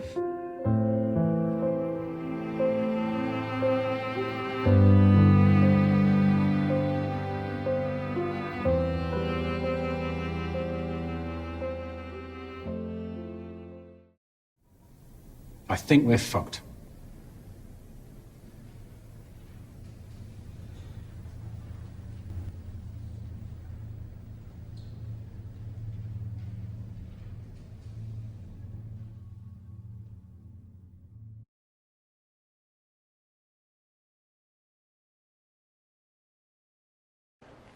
This has nothing to do with truth. Don't you agree? This is only fear. No old age and death, no suffering, no cause of or end to suffering, no path and no gain. Thus bodhisattvas live in perfect understanding with no hindrance of mind, no hindrance, therefore no fear, far beyond deluded thoughts. This is nirvana. Beyond this place of wrath and tears looms but the horror of the shade. And beneath that darkness, there's another kind. It was deeper, warm, like a substance. I could feel, man. Life creates it, makes it grow. Its energy surrounds us and binds us. Luminous beings are we, not this crude matter. It was like I was a part of everything that I ever loved. And all I had to do was let go. And I did. I used to think this place was all about pandering to your baser instincts. Now I understand. It doesn't cater to your lowest self. It reveals your deepest self. It shows you who you really are. The only piece that'll pry open those baby blues, knowledge of self. Our questions is right here. Library of Congress. You wanna know what real power is? It's not in your fists. It's in there. And there. And inside of you, it's pure gold. And I know that. Consciousness isn't a journey upward, but a journey inward. Every choice could bring you closer to the center or send you spiraling to the edges, to madness. So why is this your favorite book? Because it talks about not depending on other people for answers. That you can only find the answers inside yourself. I want you to stop gathering information from outside yourself and start gathering it from the inside. Are you part of some cult or something? People are afraid of what's inside. And that's the only place they're ever gonna find what they need. Look for what's there, not what you want to be there. Kabir, a Sufi poet, he knew. Near your breastbone, there's an open flower, he said. Drink the honey that is all around that flower. The roads before me are infinite. But no matter which I choose, it leads to the same place. Does it matter which path we choose? When we end up standing before ourselves, again and again. I know who I am. After all these years, there's a victory in that. You think you know who you are? You have no idea. You've heard that voice for so long, you believe it to be you. You believe it to be your best friend. Architect, finally I have met you. You will not rebuild your house again, but I am your house. O Lord of my own ego, you are pure illusion. You do not exist. That's right. I'm afraid there's only one way to escape from hell. You're going to have to kill the devil. I don't believe in the devil. You should. He believes in you. He's all up here, pretending to be you. You're in a game, Jake. You're in the game. Everyone's in his game, and nobody knows it. He manipulated you, pulled your strings like you were a puppet. And as a result, choices that you thought you made were never really choices at all. This is his world. He owns it. He controls it. I've had enough of this shit. It's starting to do my head in. Tell me you've had enough. He tells you what to do. Look, that's enough. And when to do it. Tell him. I said that's enough, Avi! You just need to be able to see ahead of your opponent. But how can you when your other opponent is you? Where's the best place an opponent should hide? The very last place you would ever look. Do you know now who you've been talking to? Whose voice you've been hearing? All this time.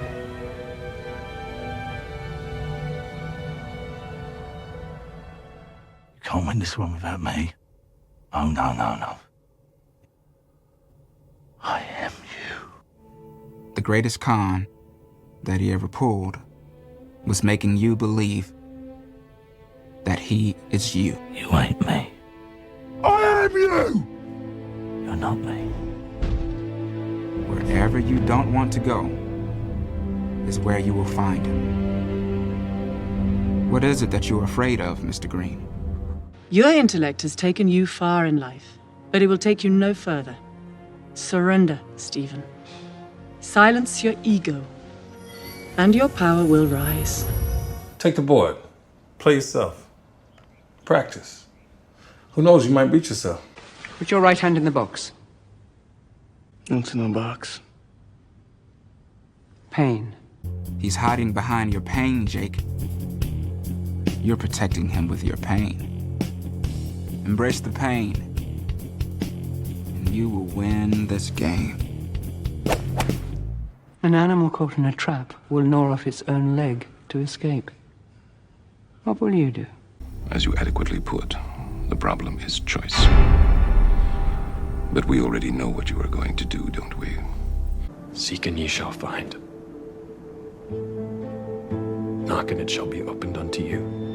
I told you I can only show you the door. You have to walk through it. And I disappeared. But I could still feel nothing. Nothing but that love. Loin de ce monde obscur, vulgaire et mensonger, il existe un pays pour les cœurs raffinés. Loin de ce monde amer, violent et tortueux, il existe un pays pour les amants heureux. I know a lot about love. I've seen it. I've seen centuries and centuries of it. And it was the only thing that made watching your world bearable. Love without love is like a tree without blossoms or fruit. Gibran, Lebanese. And all those wars. Pain and lies, hate. Made me want to turn away and never look down again. Yes. And that makes me want to follow my heart. No looking outward through your head. Look through your heart instead. That way, you will know God. But to see the way that mankind loves. I mean, you could search to the furthest reaches of the universe and never find anything more beautiful. Some people choose to see the ugliness in this world, the disarray. I choose to see the beauty. See what no one else sees. See what everyone else chooses not to see. Out of fear, conformity, and laziness. See the whole world anew each day. Bradbury's Fahrenheit 451, Orwell's 1984, Once considered fiction, these futuristic novels are actually happening right now, and they seem to be getting worse. Yes, Miss Newton. Can we fix it? Sorry? I get things are bad, but what are we doing to fix it? The world is in our hands. It's left to us, guys. And we gotta do something with it. If you focus on the problem, you can't see the solution. Never focus on the problem. Look at me. Look at the sky. The clouds. We're healing the ecosystem, not harming it. Look beyond the fingers. How many do you see? 8. 8. 8. Yes, yes. 8's a good answer.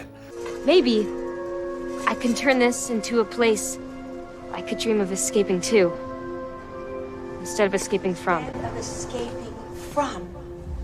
Particles join the air currents, building themselves out of pollutants. Forests can be regrown.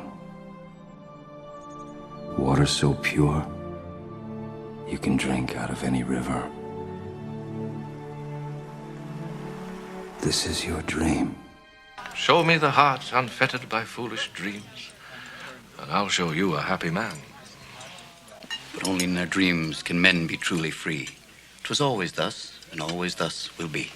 And only a man whose ass is narrow can get down these steps. And if mine is such an ass, then I shall have it. No matter how filthy something gets, you can always clean it right up. Whatever it is you have done or haven't done, it can still be redeemed. Remember, Red, hope is a good thing, maybe the best of things, and no good thing ever dies. Dying. Dying's something you have no control over. Why waste your life being afraid of it? Well, I'll let you in on a little secret. This is just temporary. We did always have a destination. Sometime too hot the eye of heaven shines, and often is his gold complexion dimmed, and every fair from fair sometimes declines by chance or nature's changing course undimmed. Death is just another path, one that we all must take. The grey rain curtain of this world rolls back, and all turns to silver glass.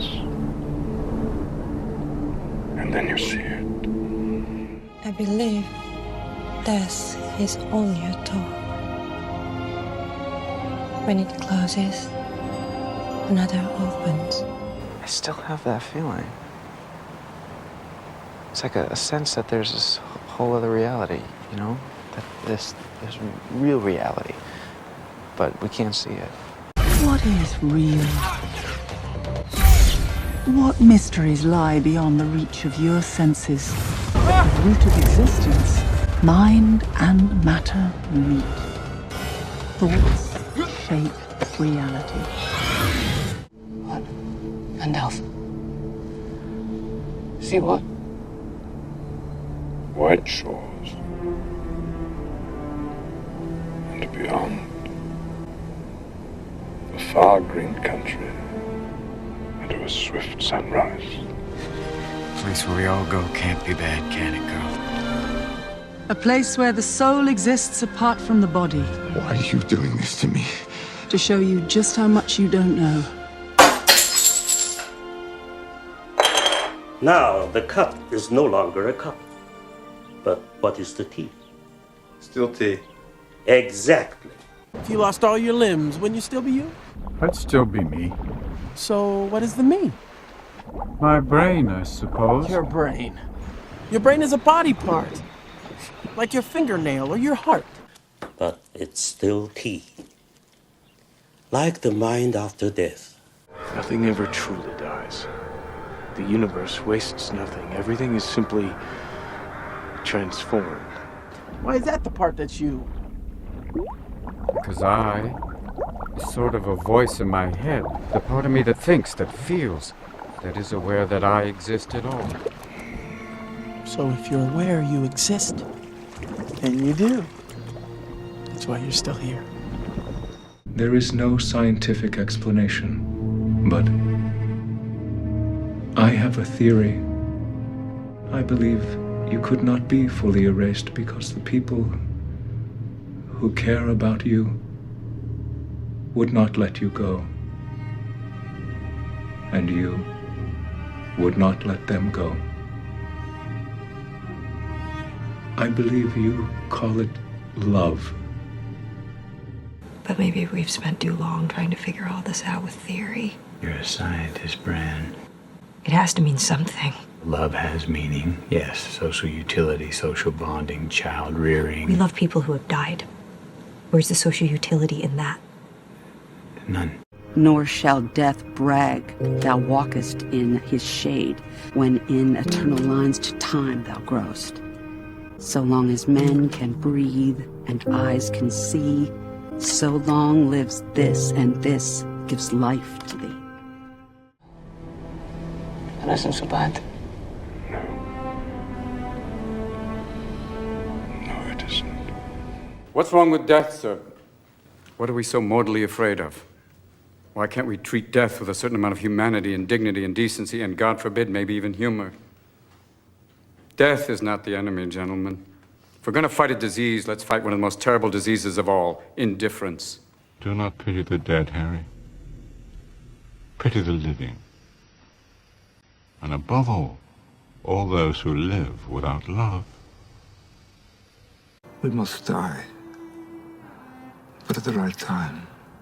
Death only loses its terror when one has consummated one's life. Have you consummated your life? What the hell are you talking about? Death isn't sad. The sad thing is that most people don't live at all.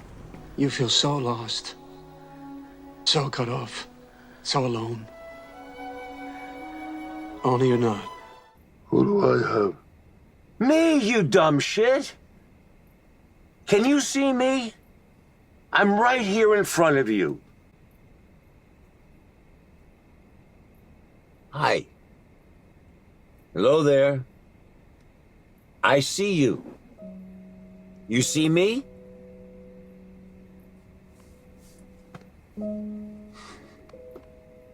I can't tell which comes first, feeling unhappy or feeling alone. Maybe it doesn't even matter, because really they're both just symptoms of the same disease.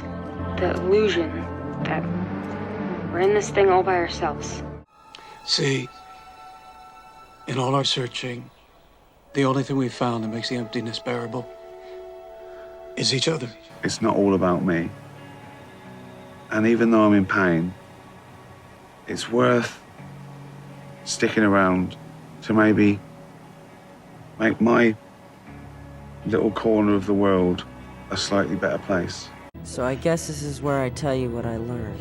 My conclusion, right? Well, my conclusion is, hate is baggage. Life's too short to be pissed off all the time. It's just not worth it. You're an interesting species. An interesting mix. You're capable of such beautiful dreams. And such horrible nightmares. In my job, I am always finding humans at their best and their worst. I see their ugliness and their beauty, and I wonder how the same thing can be both. We're born capable of terrible things, but then sometimes something else comes along and gives us just the right nudge. I remember the moments where I saw what they were really capable of. Moments of kindness, here and there. I found it is the small things, everyday deeds of ordinary folk that keeps the darkness at bay. Simple acts of kindness and love. So listen to me. When I say that love isn't something we invented, it's observable, powerful. Faith is just believing in something beyond yourself. Something you can't feel or smell or touch. Like hope or love. Love is meant to exist within a relationship, Mac. That's all we want to have with you. Even if you can't see it. You are in the center of our love and purpose. Listen, I know your gut's saying not to trust me. But look around. Everything you see, it's all here for you. To help you. You should try just going along with it. So why would your mind tell you that the world was evil? Because evil means that your fear is right. Evil means that you can just give up. Do not give in to mediocrity. Because you would be doing yourselves and the world the great disservice. I mean, you've got one shot at this, one fucking shot. Don't let a moment of it slip by. The answer, my dear colleagues, is that like God, we must love our creations. And then we must let them go. Happiness is amazing. It's so amazing, it doesn't matter if it's yours or not. Flynn is teaching me about the art of the selfless, about removing oneself from the equation. I'm not ready to say goodbye. You're such a good man, Pete. We don't send back the other kind. But you still have to learn that to gain your freedom, you have to give it. So go find out. Because in the end, true love, God's love, is letting go. I spent my life trying to reduce the brain to a series of electrical impulses. I failed. Human emotion, it can contain illogical conflict. You can love someone and yet hate the things that they've done. But then, there are some people out there, but they refuse to let you hate them. They don't abandon you, no matter how many reasons you give them. No matter how much you're practically begging them to leave. No matter how evil the world may seem, we can choose to stand up. We can choose to help. And that's what all day, all around us, people do. The world is literally dying for your kind. Embrace that responsibility and run with it. Get out there, earn your keep, give back. Never gonna be easy. For much of it, you'll stand alone, but you got to stand strong. Is the world dark? Sure. But there's light. There's so much light. You just have to open your eyes and look. Our deepest fear is not that we are inadequate. Our deepest fear is that we are powerful beyond measure. It is our light, not our darkness, that most frightens us. Your playing small does not serve the world. There is nothing enlightened about shrinking so that other people won't feel insecure around you. Tristan, I can tell you that every man I ever envied when I was a boy has led an unremarkable life. So you don't fit with the popular crowd. Now, I take that as a very good omen. Robert Frost said, 2 roads diverged in the wood, and I took the one less traveled by. And that has made all the difference. You don't choose the things you believe in. They choose you. There's a reason you're here, John. What is real? That which is irreplaceable. The thing about the world is that it doesn't have any extra pieces. It's like pie. It contains everything. You remove a single piece, no circle. Machines never come with any extra parts, you know. They always come with the exact amount they need. To believe there is an order to our days, a purpose. Everything has a purpose, Dan. Even this. And it's up to you to find it. So I figured if the entire world was one big machine, I couldn't be an extra part. I had to be here for some reason. And that means you have to be here for some reason too. You know, Lily, I believe God gives each of us a purpose. Very true. To the horse that's trying to cross the prairie.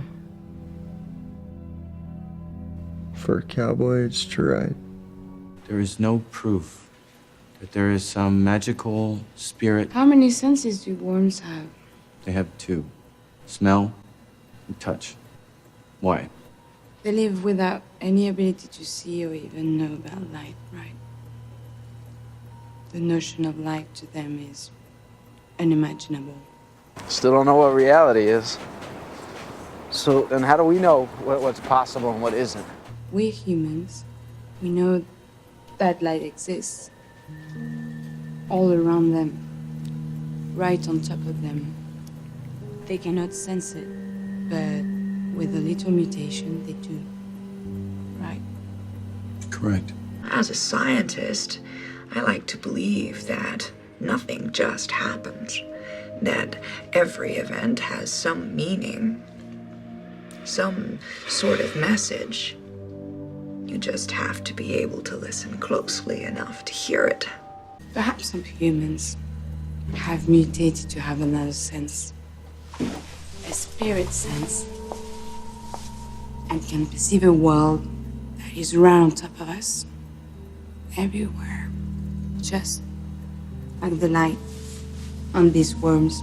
Whatever will be, will be. It took me a long time to see it, but there's an order to things, a plan, and everything that happens is part of it.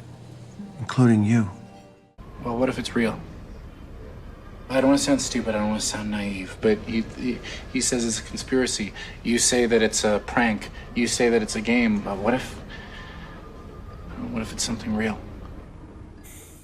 There's a line in The Velveteen Rabbit that reads, "Real isn't how you're made. It's the thing that happens to you." Is this all real? Or is it just happening inside my head? Of course it's happening inside your head, Harry. Why should that mean that it's not real? This is all in my brain? Every rock, every tree frog, even me. How did we get here? Travel here is like everything else. It's in your mind. All you have to do is close your eyes. If you know where you're going. If you're brave enough to leave behind everything familiar and comforting, and set out on a truth-seeking journey, and if you are truly willing to regard everything that happens to you on that journey as a clue, and if you accept everyone you meet along the way as a teacher, and if you are prepared, most of all, to face and forgive some very difficult realities about yourself, then the truth will not be withheld from you. I still believe in paradise. But now at least I know it's not some place you can look for. Because it's not where you go. It's how you feel for a moment in your life when you're a part of something.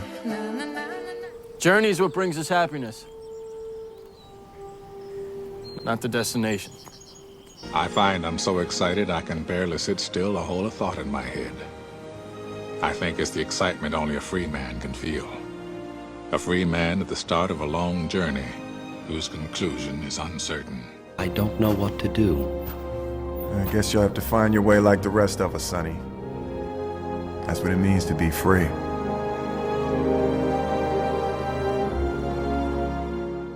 It means your future hasn't been written yet.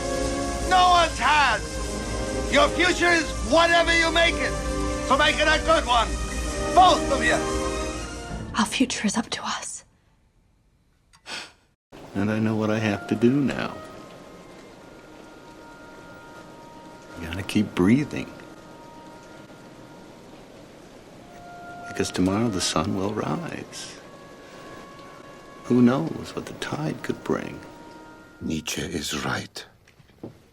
My freedom has been here all along for the taking.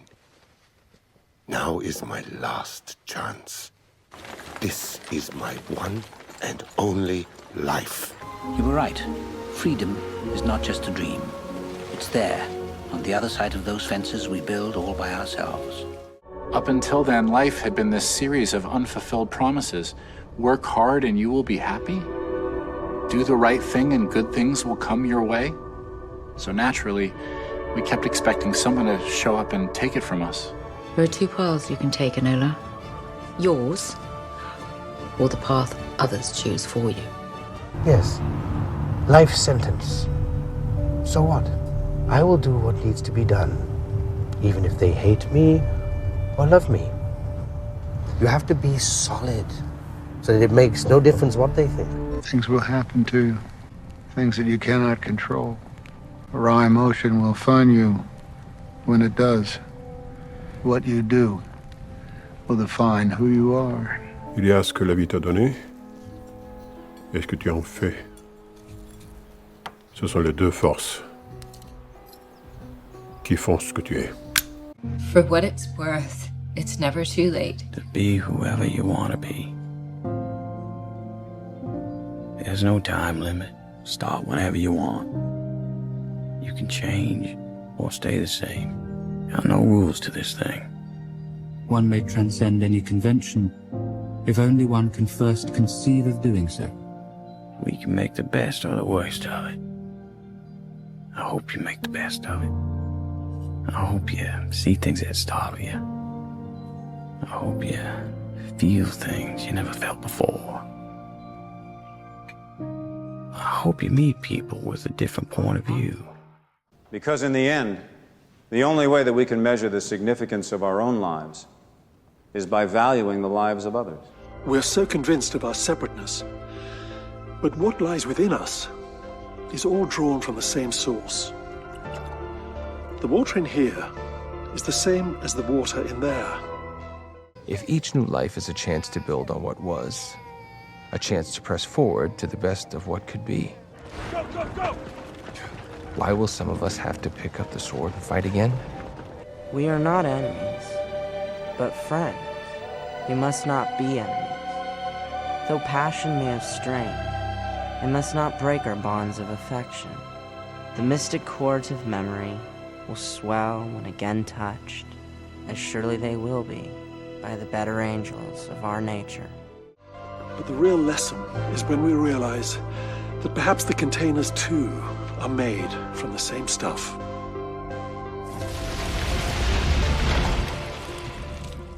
When the Big Bang happened, all the atoms in the universe, they were all smashed together into one little dot that exploded outward. My atoms and your atoms were certainly together then, and who knows, probably smashed together several times in the last 13.7 billion years. My atoms have known your atoms, always known your atoms. What do you think? It's still a mess. Yes, it is, Mac. Wild, wonderful, and perfectly in process. This mess is you. Do you realize how many events and choices that had to occur since the birth of the universe, leading to the making of you, just exactly the way you are? You are special, but not because you're unique. You're special because you're exactly like everyone else. Perfect. We were all meant to shine as children do. It's not just in some of us, it's in everyone. And as we let our own light shine, we unconsciously give other people permission to do the same. As we are liberated from our own fear, our presence automatically liberates others. Chess is just a game. Real people aren't pieces, and you can't assign more value to some of them than to others. People are not a thing that you can sacrifice. True courage is about knowing not when to take a life, but when to spare one. We are all different. However bad life may seem, there is always something you can do and succeed at. While there is life, there is hope. People are all different. Everyone has things that will bug the hell out of you if you decide that's who they are. But there is grace in their failings. I think you missed that. They're doomed. Yes. But a thing isn't beautiful because it lasts. Shall I tell you what I find beautiful about you? You are at your very best when things are worst. People aren't tactful or polite just because it's nice. They do it because they got an ounce of humility. Because they know that they will make mistakes. And they know that their actions have consequences. The lesson is that anyone who looks on the world as if it was a game of chess deserves to lose. I was taught that the biggest problem with the human race was their need for connection. We always saw that as a weakness. But now I realize it may be their greatest strength. We are here to connect. Life is about people. I hope you live a life you're proud of. If you find that you're not, I hope you have the strength to start all over again. But strangely, this is nothing to grieve over. Because you know the truth. That you are here. That life exists and identity. That the powerful play goes on and you may contribute a verse. There is no you, and there is no me. There is only we. We.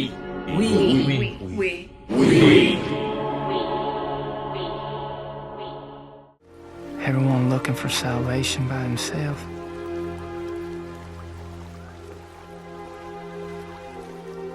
Each like a coal drawn from the fire.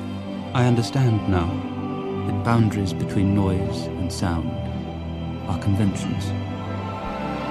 All boundaries are conventions, waiting to be transcended. And I now know that you can outgrow a part, even a sad one. The universe is change. Our life is what our thoughts make it. Marcus Aurelius, philosopher king.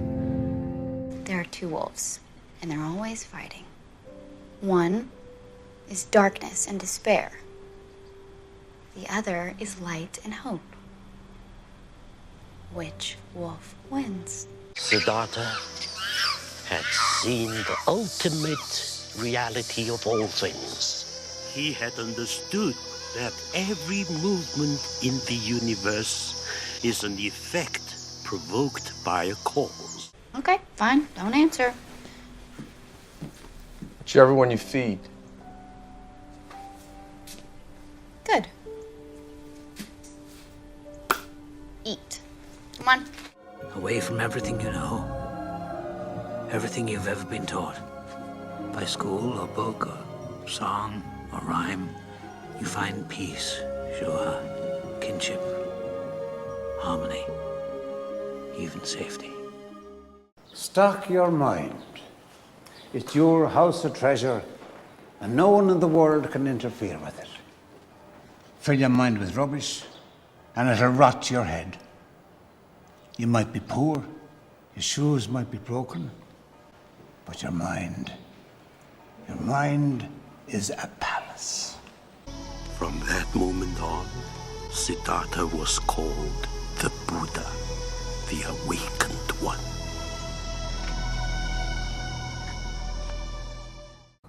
That's all gonna work out just fine. What does that mean? What's gonna work out fine? Everything. That's the promise. Are you? How so? Because unlike you, I'm an optimist. Everything will be okay in the end. If it's not okay, it's not the end. John Lennon said that. Who are we to argue with a Beatle? End? No, the journey doesn't end here. This is where your story begins.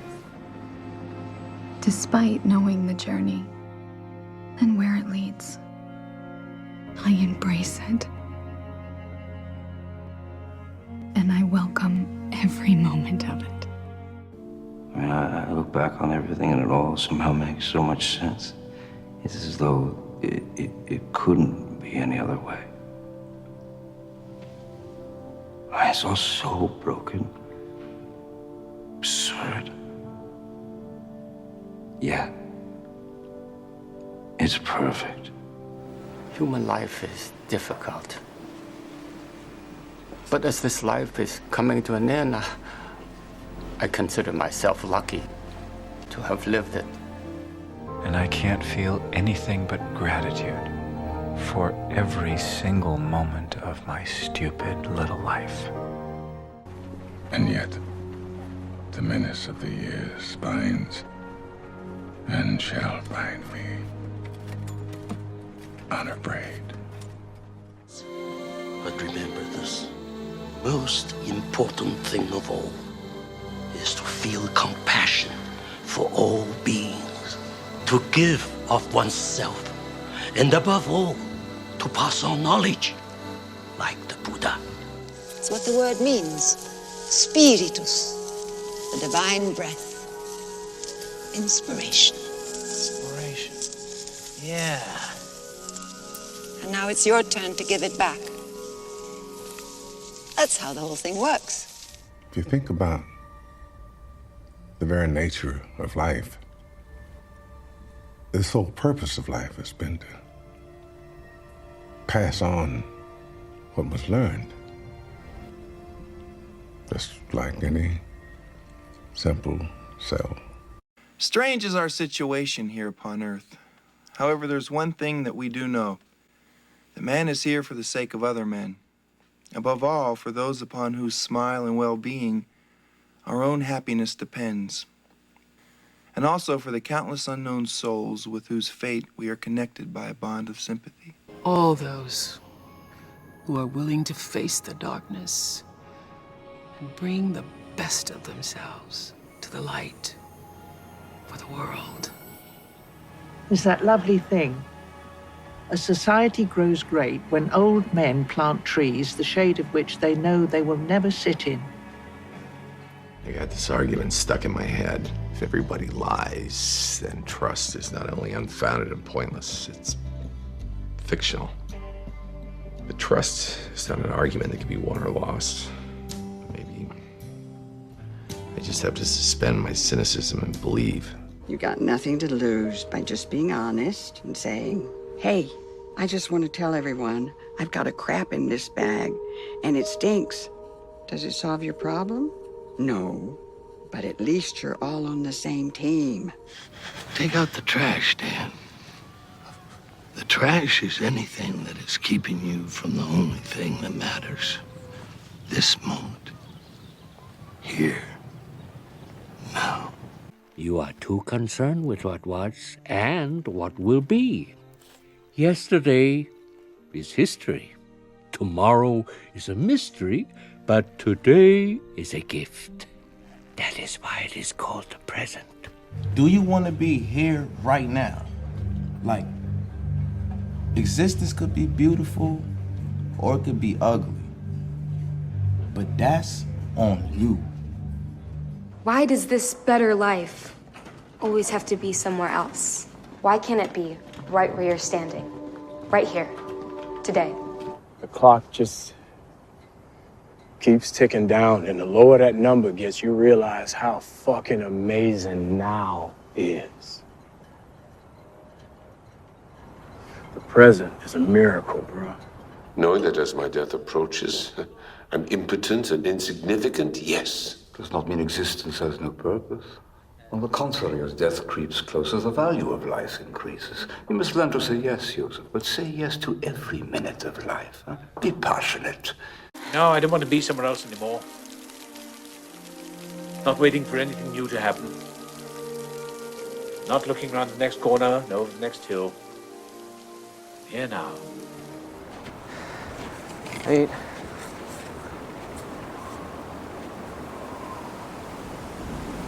My whole life has been leading to this point.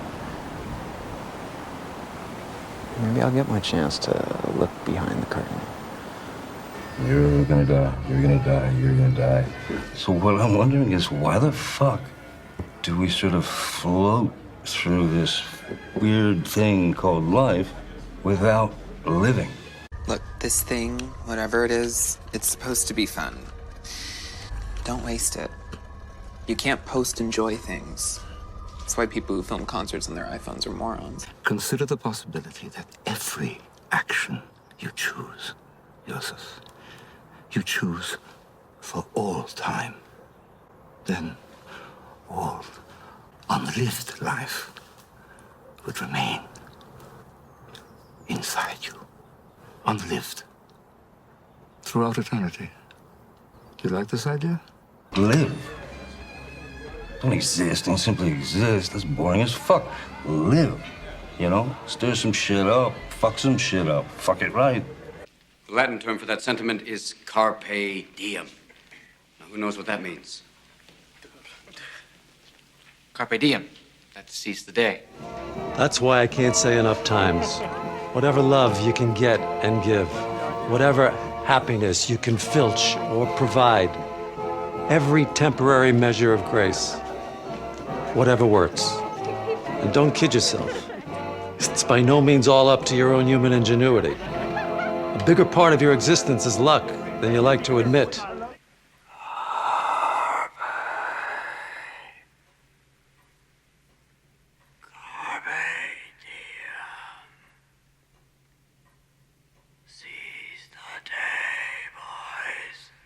May we forever remember that in each and every moment we are composing the stories of our lives.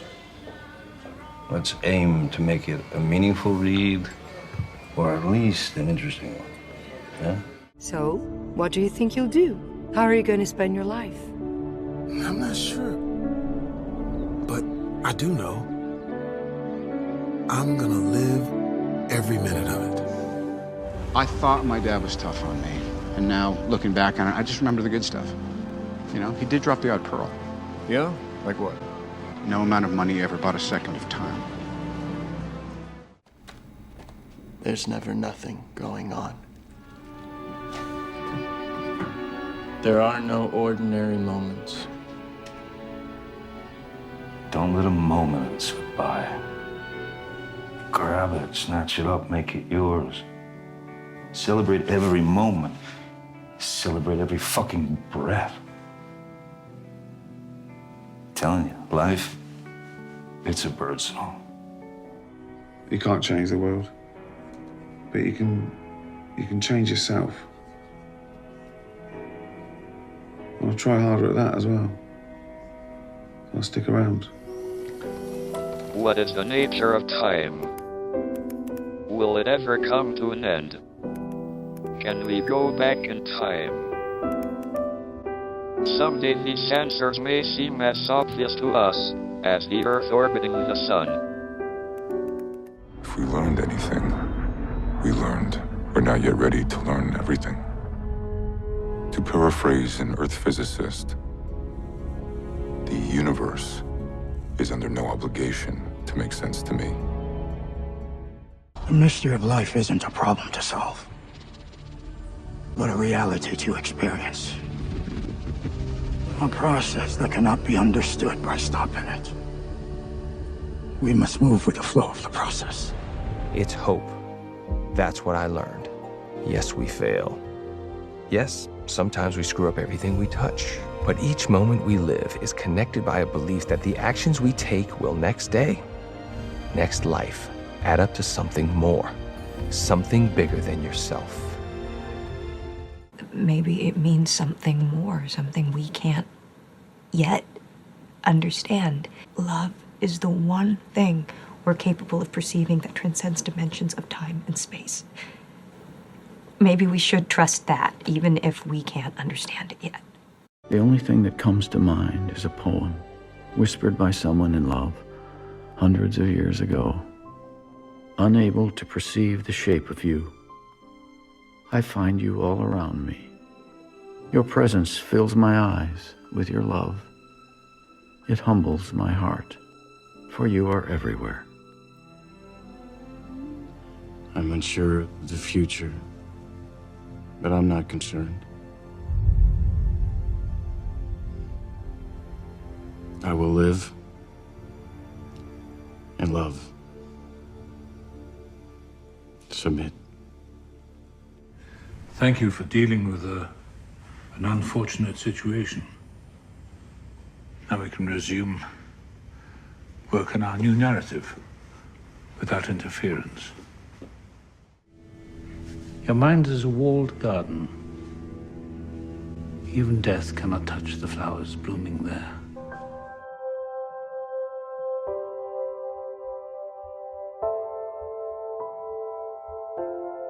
No entres dócil en esa buena noche.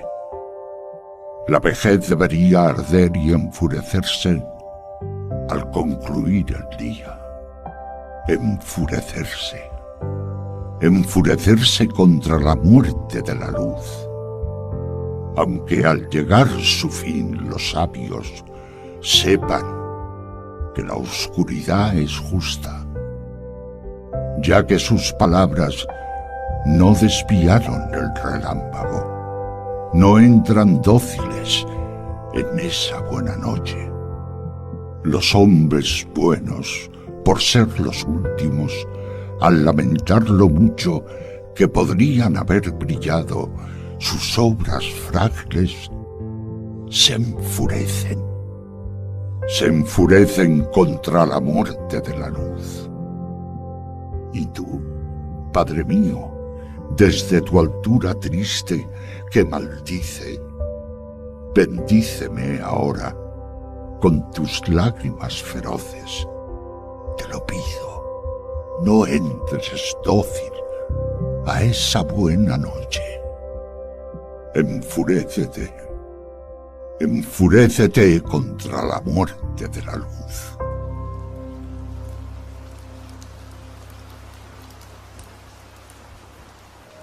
And now, it is time to say goodbye, old friend.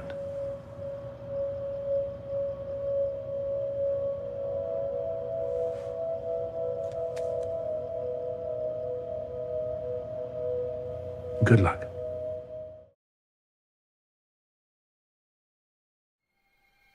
Where are you, Dad?